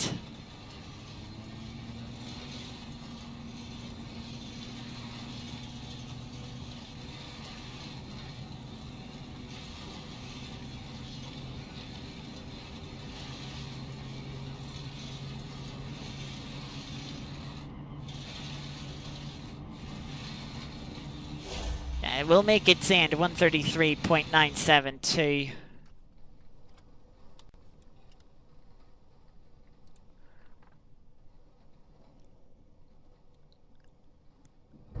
Will easily put it slowest of the times so far, but at least it got to the end.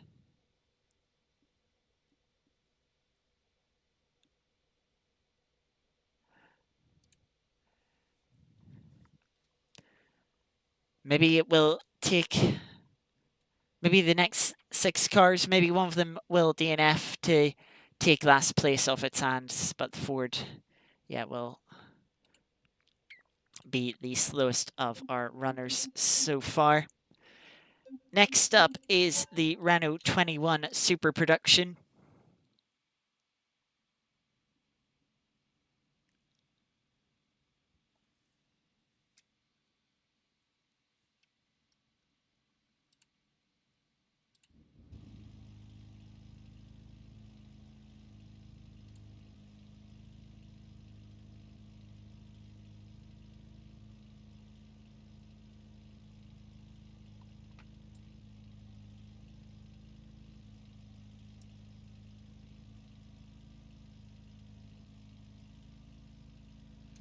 Here is the Renault. Renault ran at 48.3 in the main shootout, so it does need a few tenths if it's going to top the times here.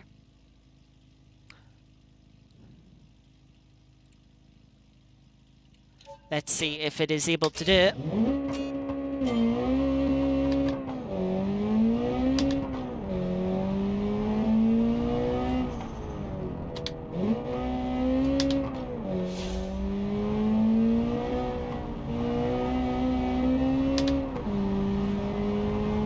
Decent run through the first couple of corners.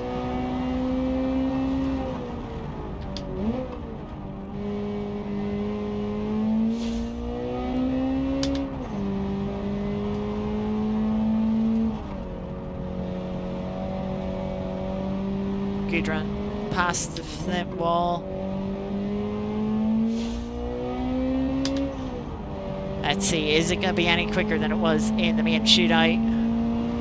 Up to line, it's going to be a 47.939. That just about misses out on the quickest shootout time so far. It gains a few tenths, but it just misses out. It was certainly a valiant effort, but yeah, misses out by 36 thousandths in the end to go P2. What an attempt. It was quicker. It was quicker by 4 tenths. It just needed another half a tenth. It just needed another half a tenth. Anyway, we're into the top 5 cars, or what should be the top 5 cars. Certainly top 5 from the main shootout. First of all, the Ferrari F40LM.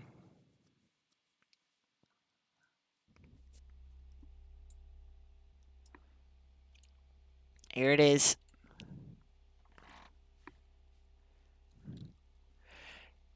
This car does need half a second to get it up a couple of positions. It can maybe get top 3 if it can do that, or if one of the other cars have issues. Let's see.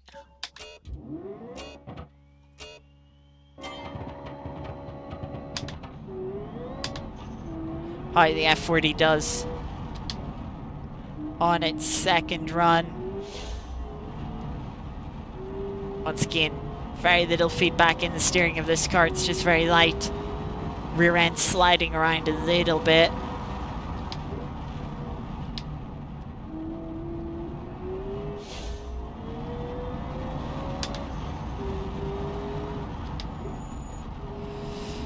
Brakes starting to overheat a bit as we get up to the flint wall.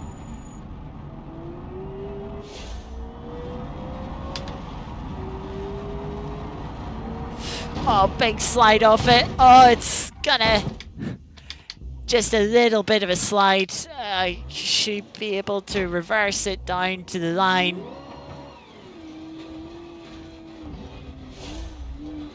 Yeah, 56.4. It was going so well, but just a little twitch at the final moment, around the final corner. We'll see it lose out. It'll of course beat the Ford Escort and save itself from not just a DNF, but last place. The run felt like it was going really well too, but yeah, a twitch at the final corner, trying to keep it flat out, and that would spell disaster for the Ferrari. Hopefully the next car will not suffer the same fate, as we have the Jaguar XJ R9. Another car that is a bit slidey on the rear end, bit unstable, but it is certainly quick. It ran a 46.695, losing out to the Ford RS200 by 900ths of a second last time. Let's see how it fares here.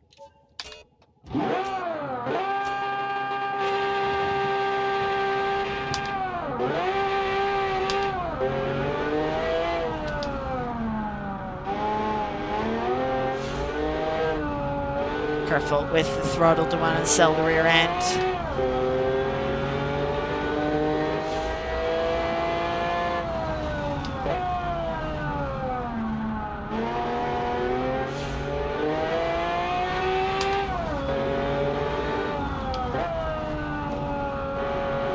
Might have been a little bit of a tap on a hay bale past the flint wall. It nearly wanted to go on to hay bale right hand side, but it's been a clean run. It'll complete 44.1. That is much quicker. That is about 2.5 seconds quicker than it did in the main shootout. It won't put any of the single-seaters under pressure, but has laid a big benchmark for the RS200 coming up next. Fastest time through so far by 3.7 seconds. Let's see what the RS200 can do about it. The RS200 ran at 46.609 in the main shootout. It was fractions quicker. Less than a tenth. But it is going to be a big ask for it to do the same here in the top 10 shootout. It will need to find 2.5 seconds. Is it possible? I don't know. I don't think it is, but we'll give it a go.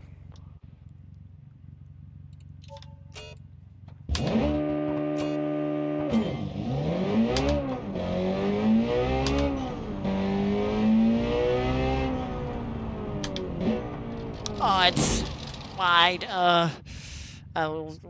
We'll forget that.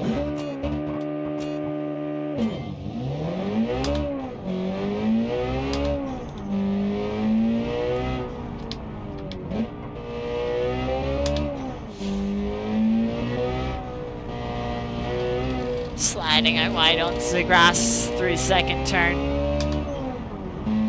Car doesn't quite have the grip of some of the other cars in this top 10 shootout, nor does it have the acceleration on the Jag.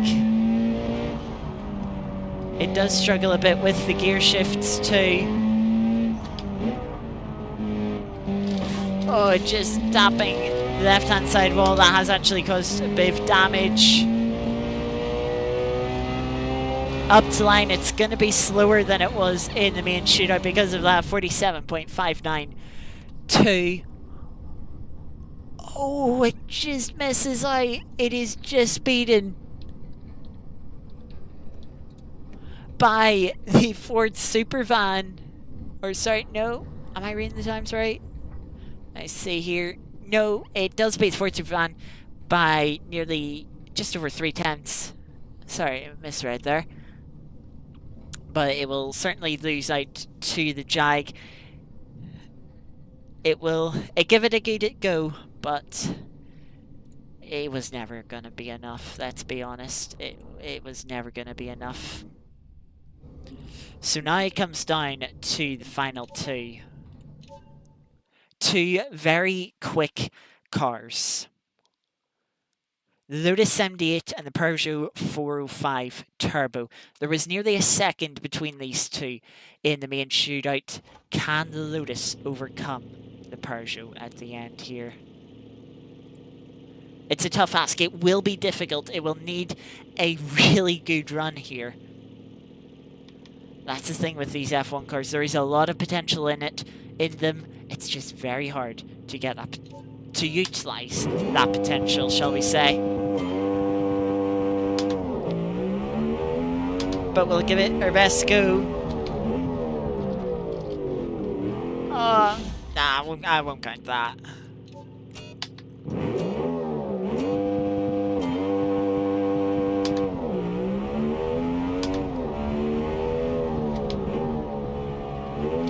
Oh, big snap through turn 1 off the curb. Oh, another slide through turn 2.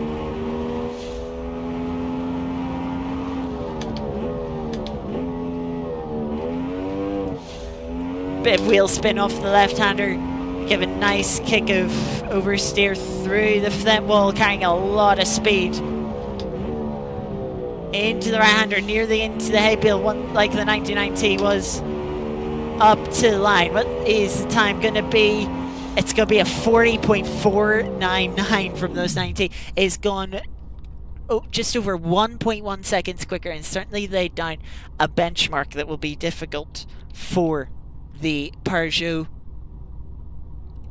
can see it easily takes the top spot so far, but that was always going to happen if it had a clean run. It's now up to the Peugeot to respond.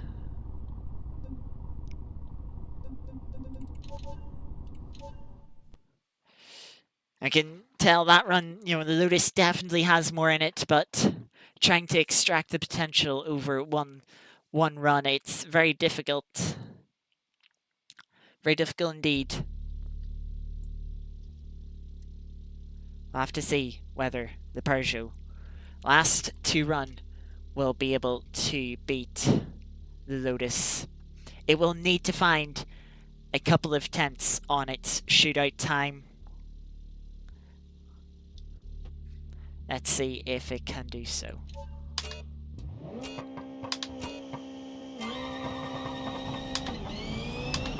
Remembering to start in second gear this time. The acceleration on this Peugeot is mental.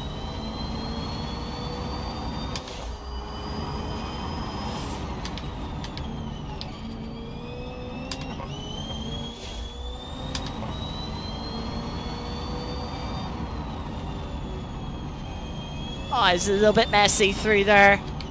Scrubbed up against some of the hay bales. Just the run to the line now. Will it be able to beat the Lotus? It just about does. It finds a few tenths, and it will beat the Lotus by 2 tenths. Oh, that is close. That is close. But the Peugeot 405 Turbo will win in our Goodwood Hillclimb, our classic Goodwood Hillclimb. That was really close.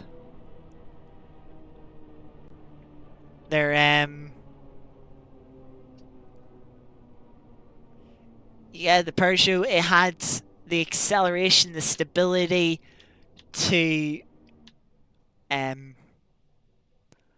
beat the Lotus in the one attempt that it had, and then again in the single attempt for the top 10 shootout. 40.290.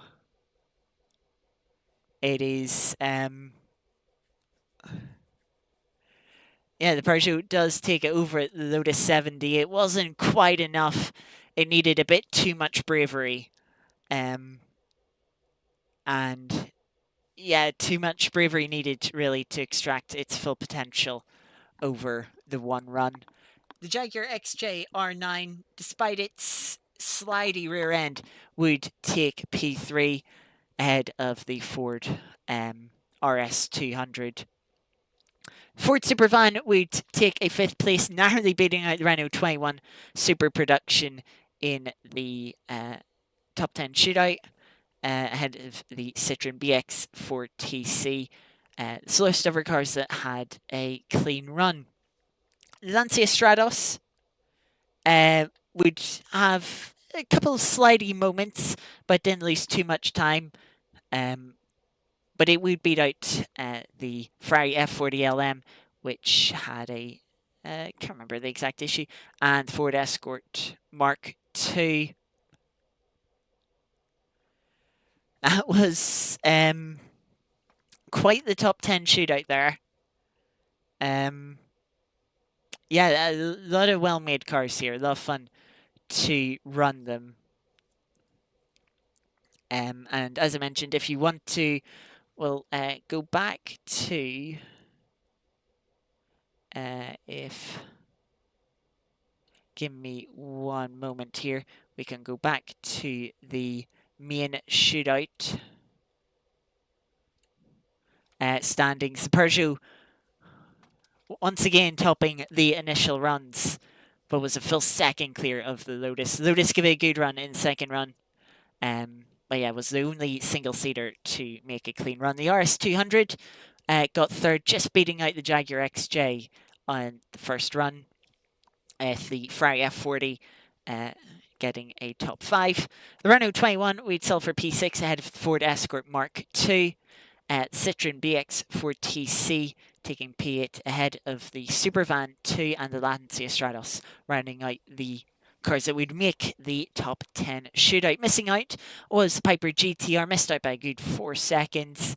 But you could sort of say in a way it's leading its class. It beat the Ladia VFTS by a good 1.5 seconds.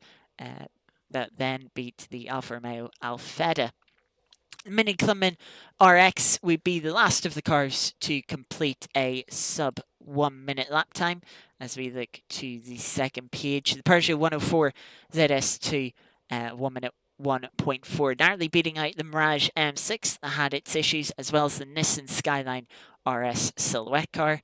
The Mini Cooper S coming into 18th, beating out the Peugeot 404 diesel record car, and the Audi 90 GTO, another car with issues, but would still be quicker than the Ford Model A that ran to open up our show. 6 cars in, not finishing due to various issues, skill issues, or handling difficulties. The Datsun 240Z was the slowest of them from the practice and qualifying times. Chaparral 2J, Mercedes C9, the Porsche 917-30 Spider, Lotus 99T, and a McLaren MP4-4, being the quickest car in the qualifying times. I don't actually, if you give me a moment, I'll actually try and get the qualifying times from earlier. I give the cars a few runs, about 3 runs.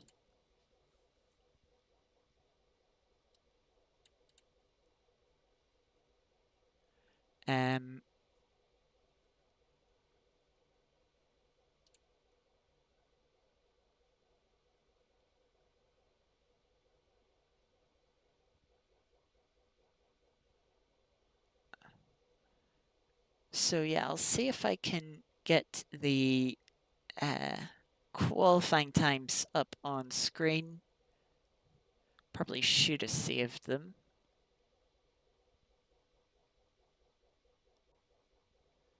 Can I get them? I don't think I can get them.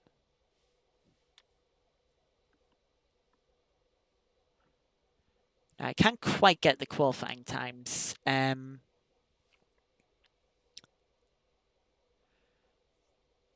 So now that we've ran through all the cars We've done the main shootout, we've done the top 10 shootout. There are, of course, a couple of cars that didn't quite get what they deserved. So I am going to run a couple of cars again, just to see what they could do. The cars that should have been fighting for the top of the standings, shall we say.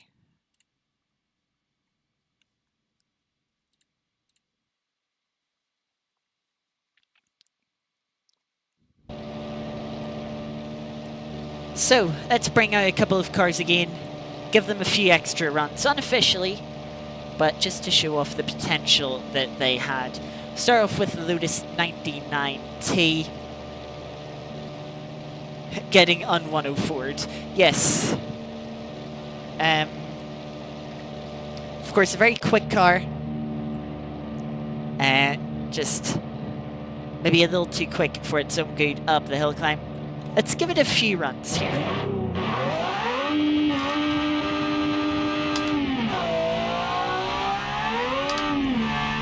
You can tell when the turbos kick in.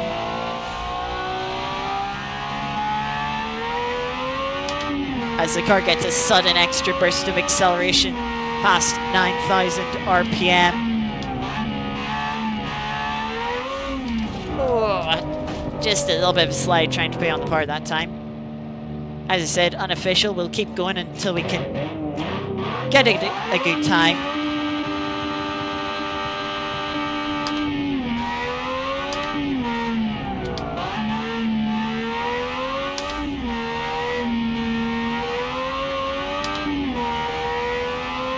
As a better start anyway.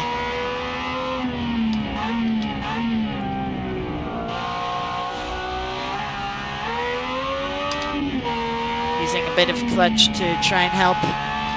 Oh, just clipping the wall. Oh, that was an ever so slight clip on the wall. Really trying to get the potential out of this car.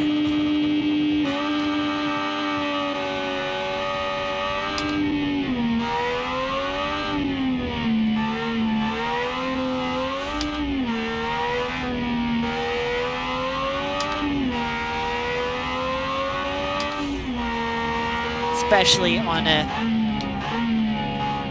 tight and narrow hill climb such as this.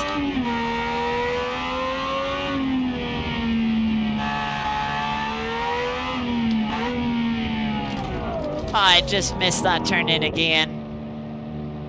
Doesn't make it easy. I've been driving a lot of variety of cars.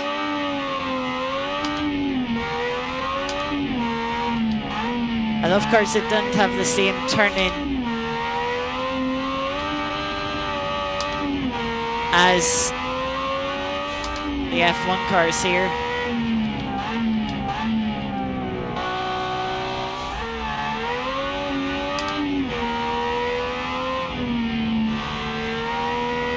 Oh, that was a slide. Oh, the rear end just got away.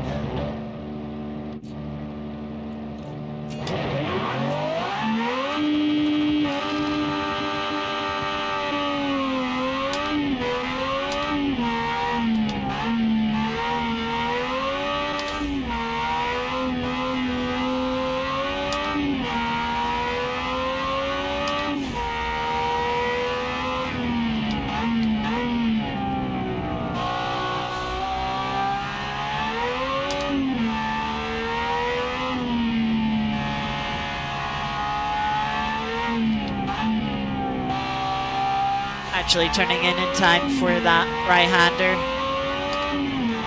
Oh, that's a snap coming up to the line. 39.0. We can do better than that.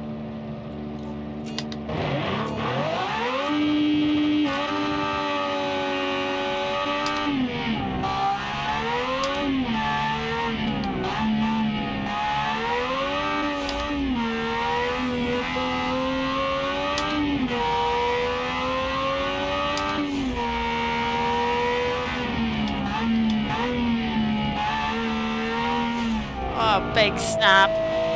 Nah, that won't be the run.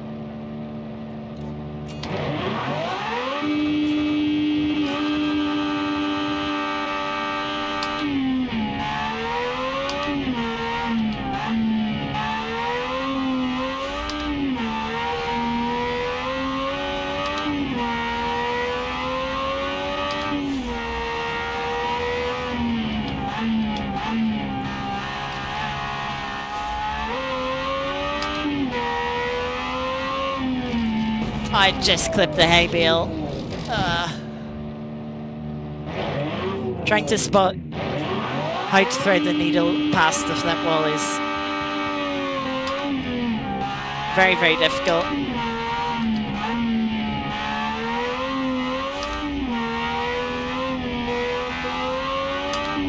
You put this car in an open track that was made to drive on, and it's not quite as difficult.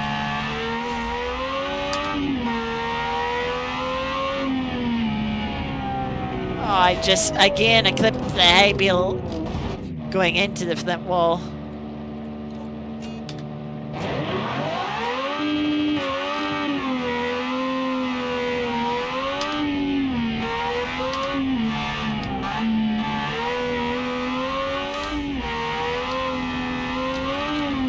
Just too much grass.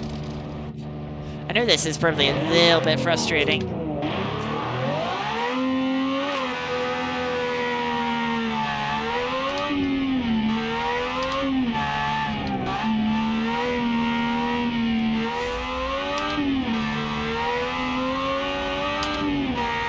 And not a great start, but we'll rule it through.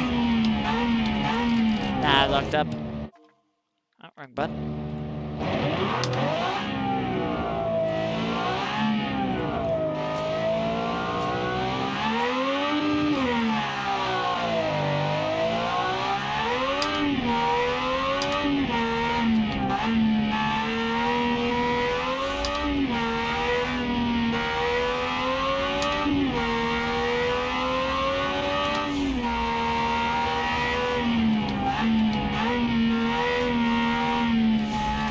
That's a bit too quick.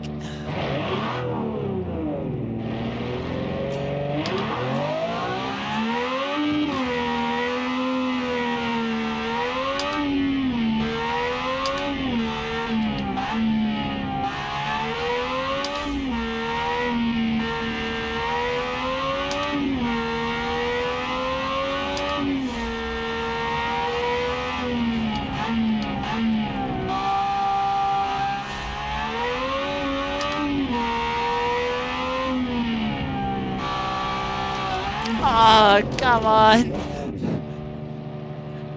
Just trying to thread the needle here.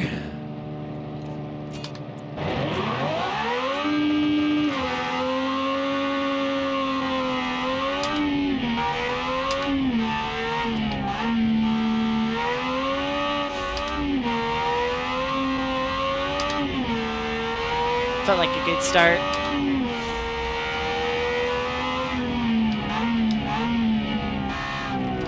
A little too much speed in there.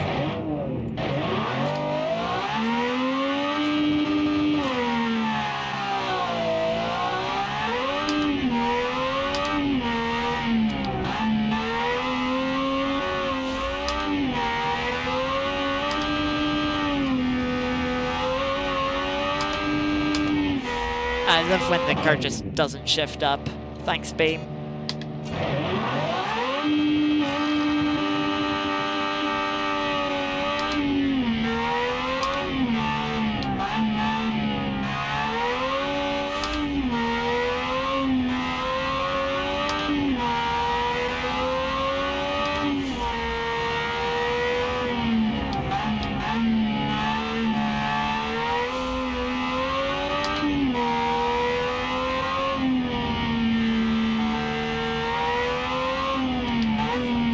Oh, it's quick through the flint wall, but oh god.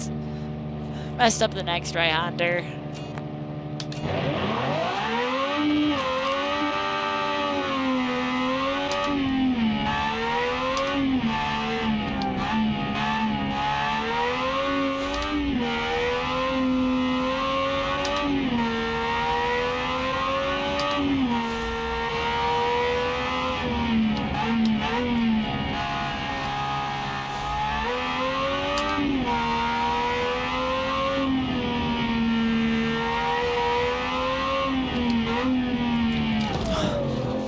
That right-hander is just so deceptive.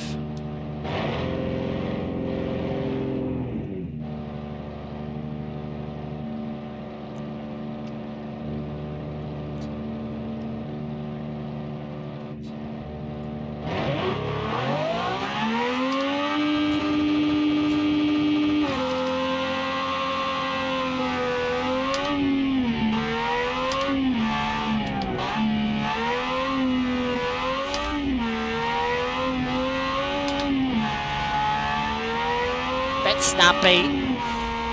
Couple of corners.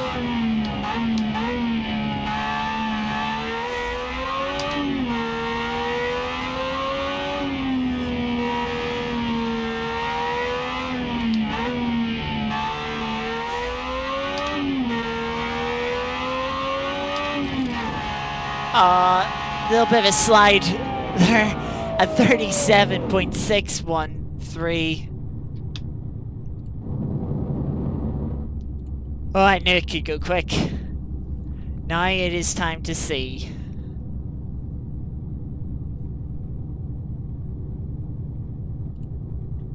What the MP4-4 does.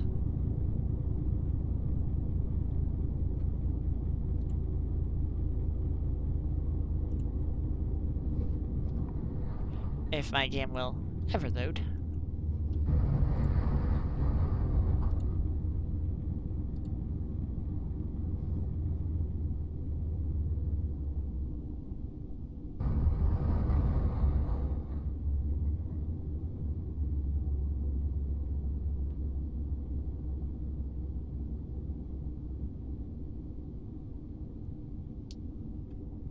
Game anytime today.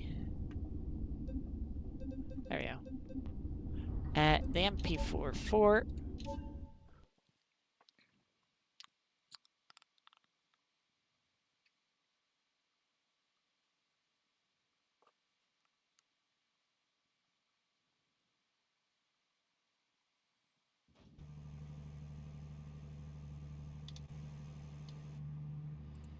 Let's see if we can beat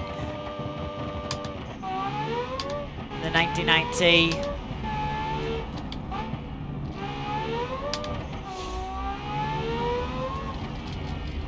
Won't beat it sliding across the grass like this.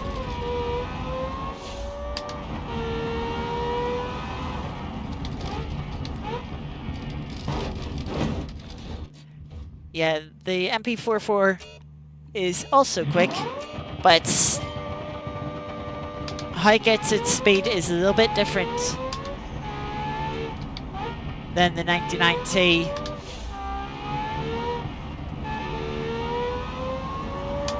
How you have to drive it slightly different.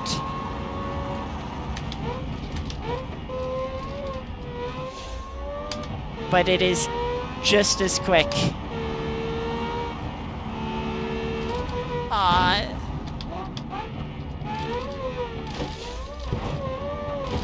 Yeah. Nearly got away with that.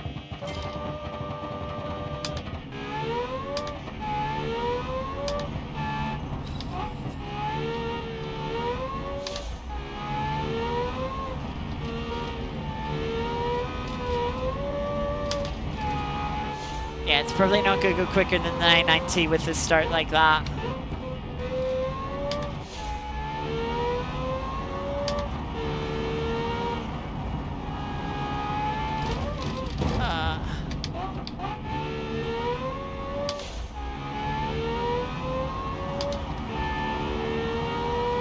That was a very messy run, and it still did a 39.6.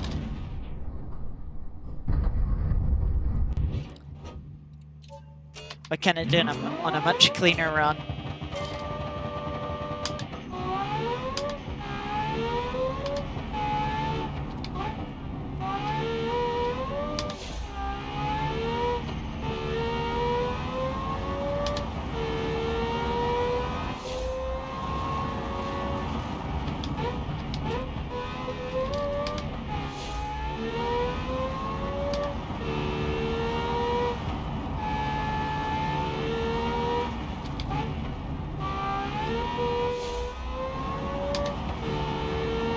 That's a good run.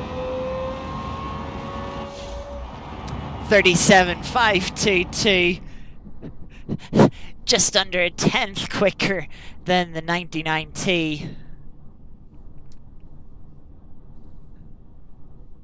Yeah, that was definitely a good run. You can see these cars both very evenly matched. If you put them on a big open track, the 99T would be a little more comfortable. Especially the more straights you add, I think the 99T would be a bit more comfortable, but the MP4-4 has the handling edge. It's a little more agile. It can carry a little bit more speed through the corners, and of course, it doesn't try and murder you with turbo lag. So, yes, that is what the top two cars potentially could have done. Doing those times when you have one attempt, very, very difficult. And not a time I would ever do on a single attempt. As you can see, there needed a good few attempts for the 99T, not as many for the MP4-4, but still needed a few. Yeah. As I mentioned, if you're wondering, final results for the Hillclimb, they are in the description. First link in the description. But to round out this stream, as always, you can get around a good deal of the Nürburgring without braking in the MP4-4. Yes, you definitely can, with the grip that it has. I mean, in the event we were running the MP4-4 and the 99T, the MP4-4 just being a little safer, you can just be a little more confident in it, and there's a lot of, you can just be that bit braver with the MP4-4, holding it flat through some of the corners. Also, the MP4-4 was made as a 2012 car in automation, so it is a bit better than it should be. Yes, it definitely is. The tires are probably a little bit better, the brakes a little bit better, the aero a bit better.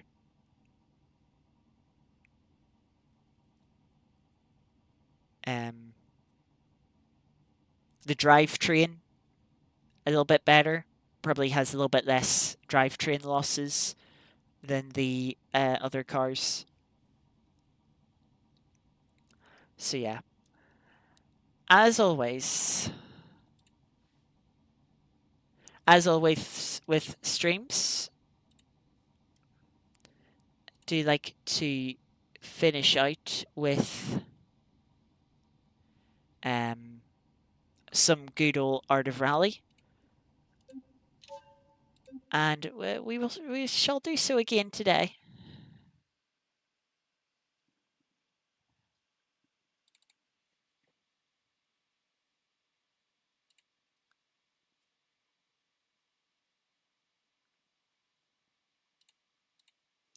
We shall do so again today.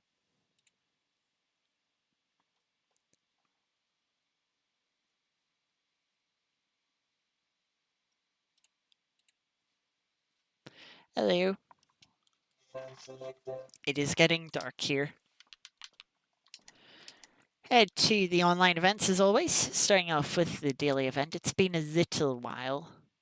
It's been a while since the last stream, since I've been over in England, and I've been a bit busy. So we have nothing to look back on. But with a 4.2 tarmac stage, didn't quite catch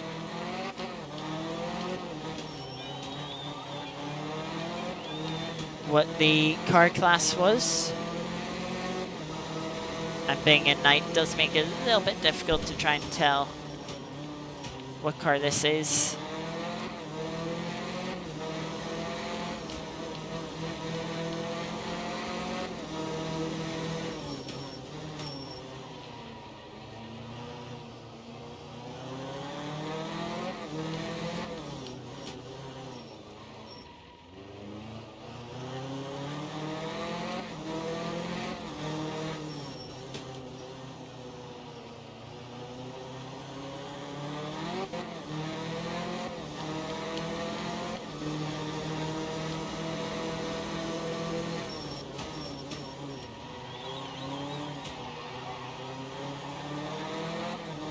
Car handles very nicely, I must say.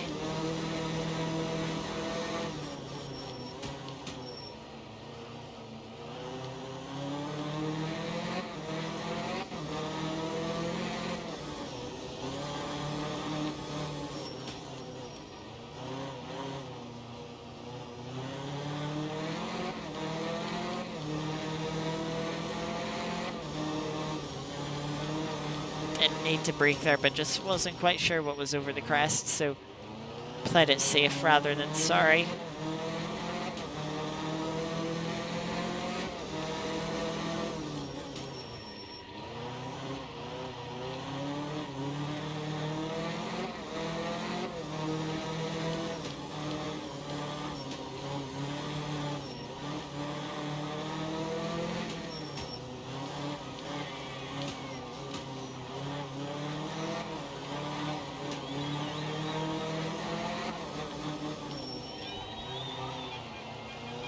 And there's slide out into that hay bale. I've certainly hit enough hay bales for today.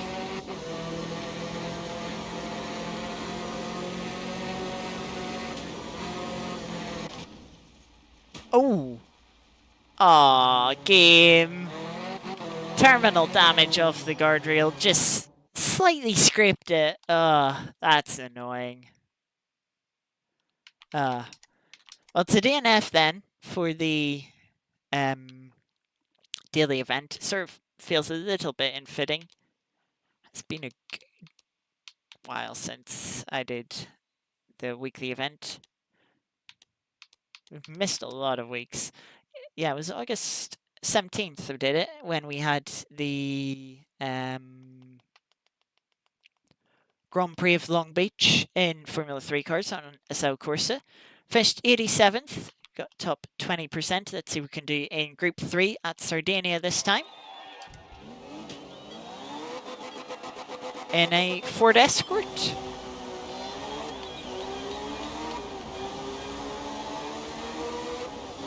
I want to say.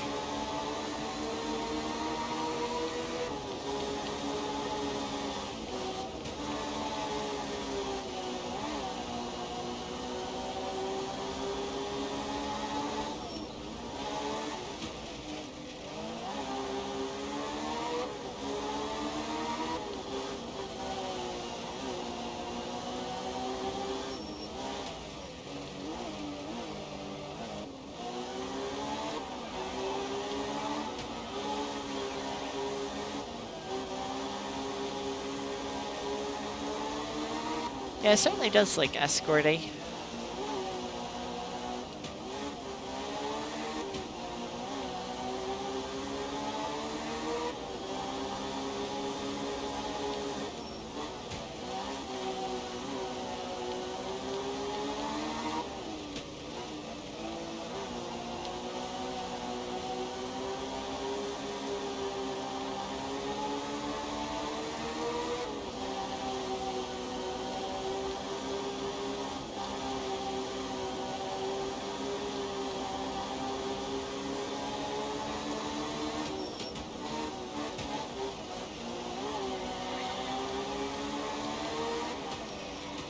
That corner's tighter than I thought was. Gathered it up decently well.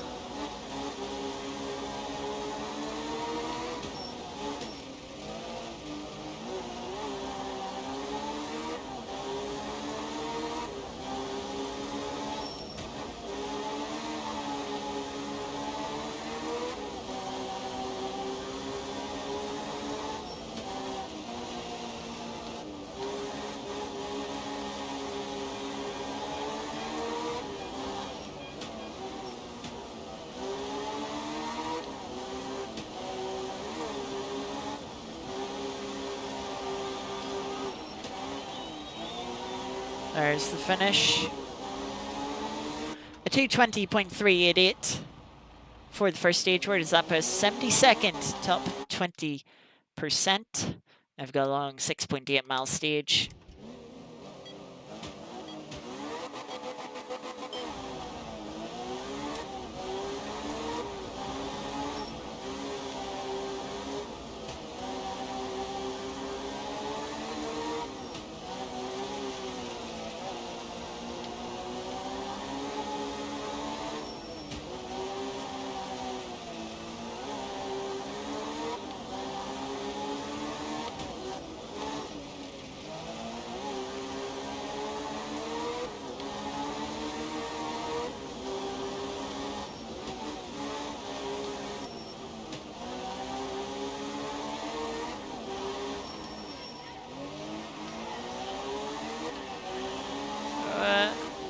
gonna slide into the fence. Over the jump.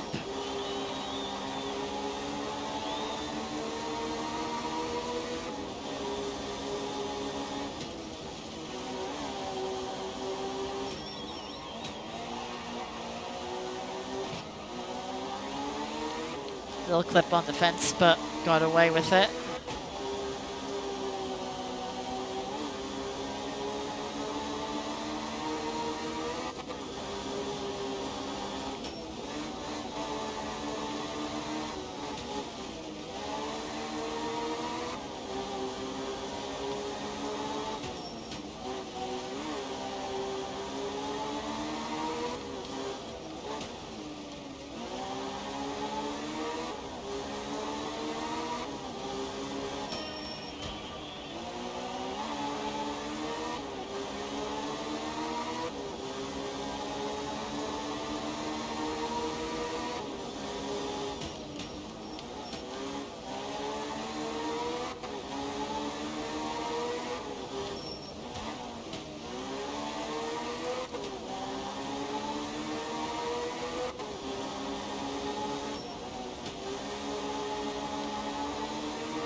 Two and a quarter minutes into the stage. Not even halfway yet, or maybe just by halfway.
Little bit wide there.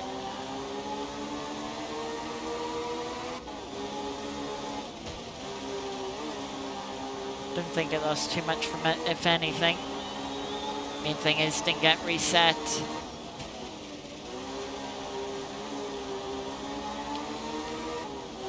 Final corner then. Be a format 9.038. Getting up to 63rd top, which is a bit of an improvement. As you can see, no repairs need to be made, just clean the car for a 4.7 mile stage here.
A little top on the building there.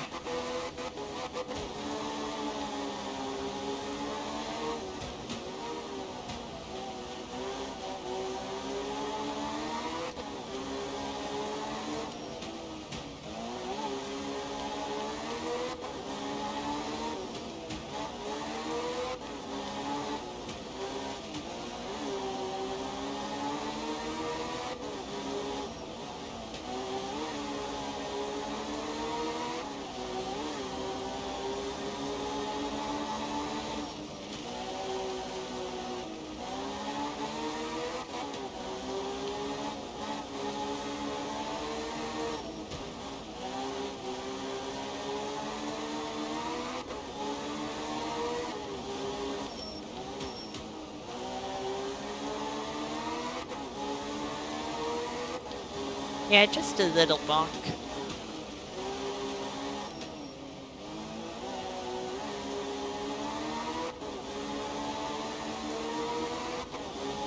Not too far from the end of the stage. I think that's the gantry off in the distance. Then just trying to look for the gantry. I missed how tight the right-hander was.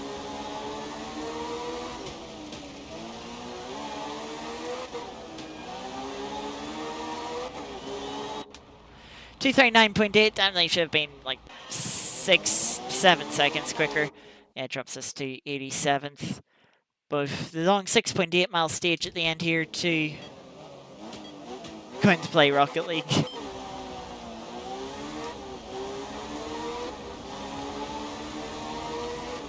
I've played Rocket League a couple of times. Awful at it.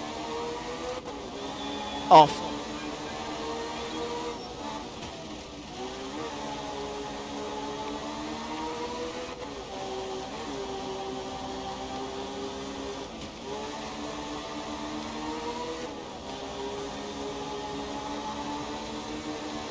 Let's see if we can make a few positions back with a good final stage.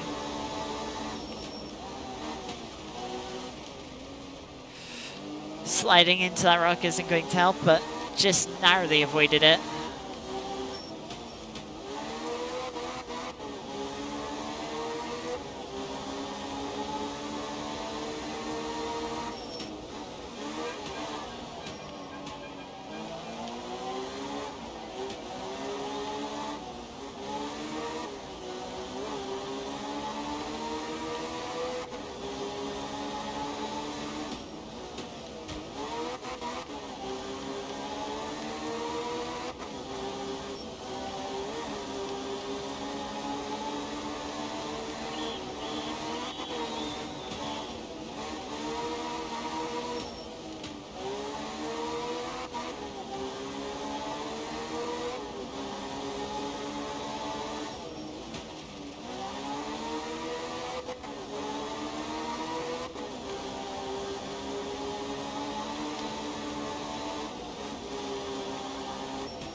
About a third way through the stage. Apart from that one wide moment, I'd say it's going quite well.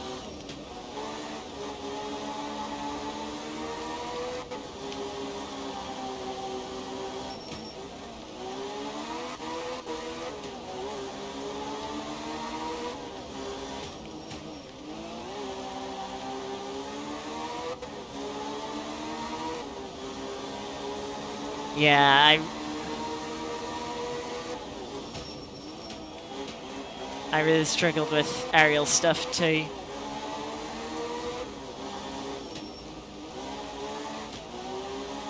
Or even just general timing, like, oh, when to start driving to make sure, you know, I intercept the ball.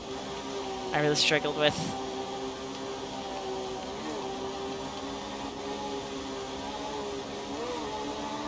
I really was awful at it.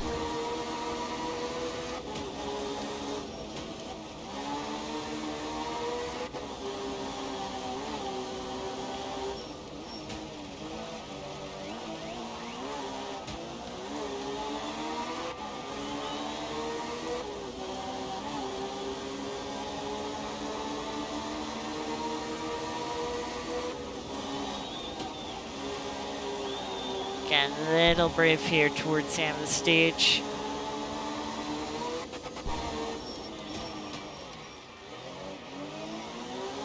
Got the car slowed down nicely for that square right.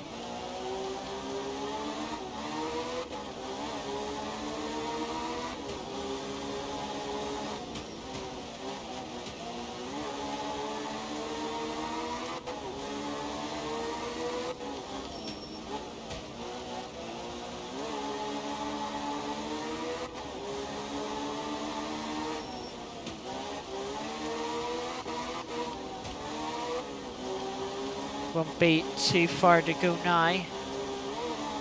There is the finish. 407.9, that's a bit quicker than we were the other way around.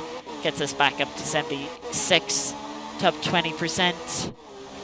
Definitely could have been a good few more positions up. Had not been for that mistake by the football pitch. Rocket League is fun, but very alien at first. Yeah, it's one of those. It takes a lot of practice, a lot of getting used to. A lot more than certainly needs a lot more time put into it than I ever put into it. But yeah, that's for my end stream as always with Art of Rally. But yeah, Goodwood, classic Hillclimb. Was good fun. I'll be honest. I'm not that impressed with how well I drove. I don't think I drove very well. It's certainly a big challenge. I slightly overestimated, I'll be honest, the challenge it would be of just jumping from one car to another. Not having had any warm up before starting as well. I did all the practice and quali yesterday. It's definitely if I was to do this again, I would definitely say every car gets 3 runs. At least two or three. Having one run, it's really difficult. Do you have a clean run where you leave time on the table just to make sure you get to the end, or do you try and fulfill more of the potential of the car, but risk binning it? It's difficult, and as a regret, I would say. But other than that, it was still fun. I hope you all enjoyed it. I had quite a few people around the stream. I know I haven't been interacting with chat too much as I've been doing a lot of driving. But yeah, a lot of people around the stream. I can't even scroll up to the start of the stream and chat, which is quite rare. So yes, thank you for everyone that has been around today. Iris, Cora, here at the moment. A lot of people already. Fiona. I could try and name everyone, but I simply can't. It's nice to see so many people around today. Yeah, I hope you enjoyed. Next stream, I don't know when yet. All I know is that from the 17th of September, Tuesday evening, there will be a World Touring Car Championship starting for 6 or 8 weeks. I think it's 8 weeks. So we'll have that to look forward to on Tuesdays coming up, starting later this month. But yeah, it was get back into some racing on Sao Corsa. But yeah, for now, it's time to leave it here. In the meantime, hopefully we should have more videos. Hopefully the Beam Mountains Rally will be out. First stage should be out this Saturday, if I get all the editing done. And then second stage would be next week, of course. But yeah, that will be the sort of next thing on the Beam agenda. Hope we're looking forward to that. And I should say, you might know this if you're here, but there will be a stream on the 5th of October as well on Beam. Don't know what it will be yet, but we'll be having some fun on BeamMP. So yeah, that should be good fun to look forward to. But yeah, in the meantime, Goodwood, a lot of fun. Look at all these wonderful cars made by everyone. They all look really good. Some of them drive really well too. Some of them a bit sketchier than others.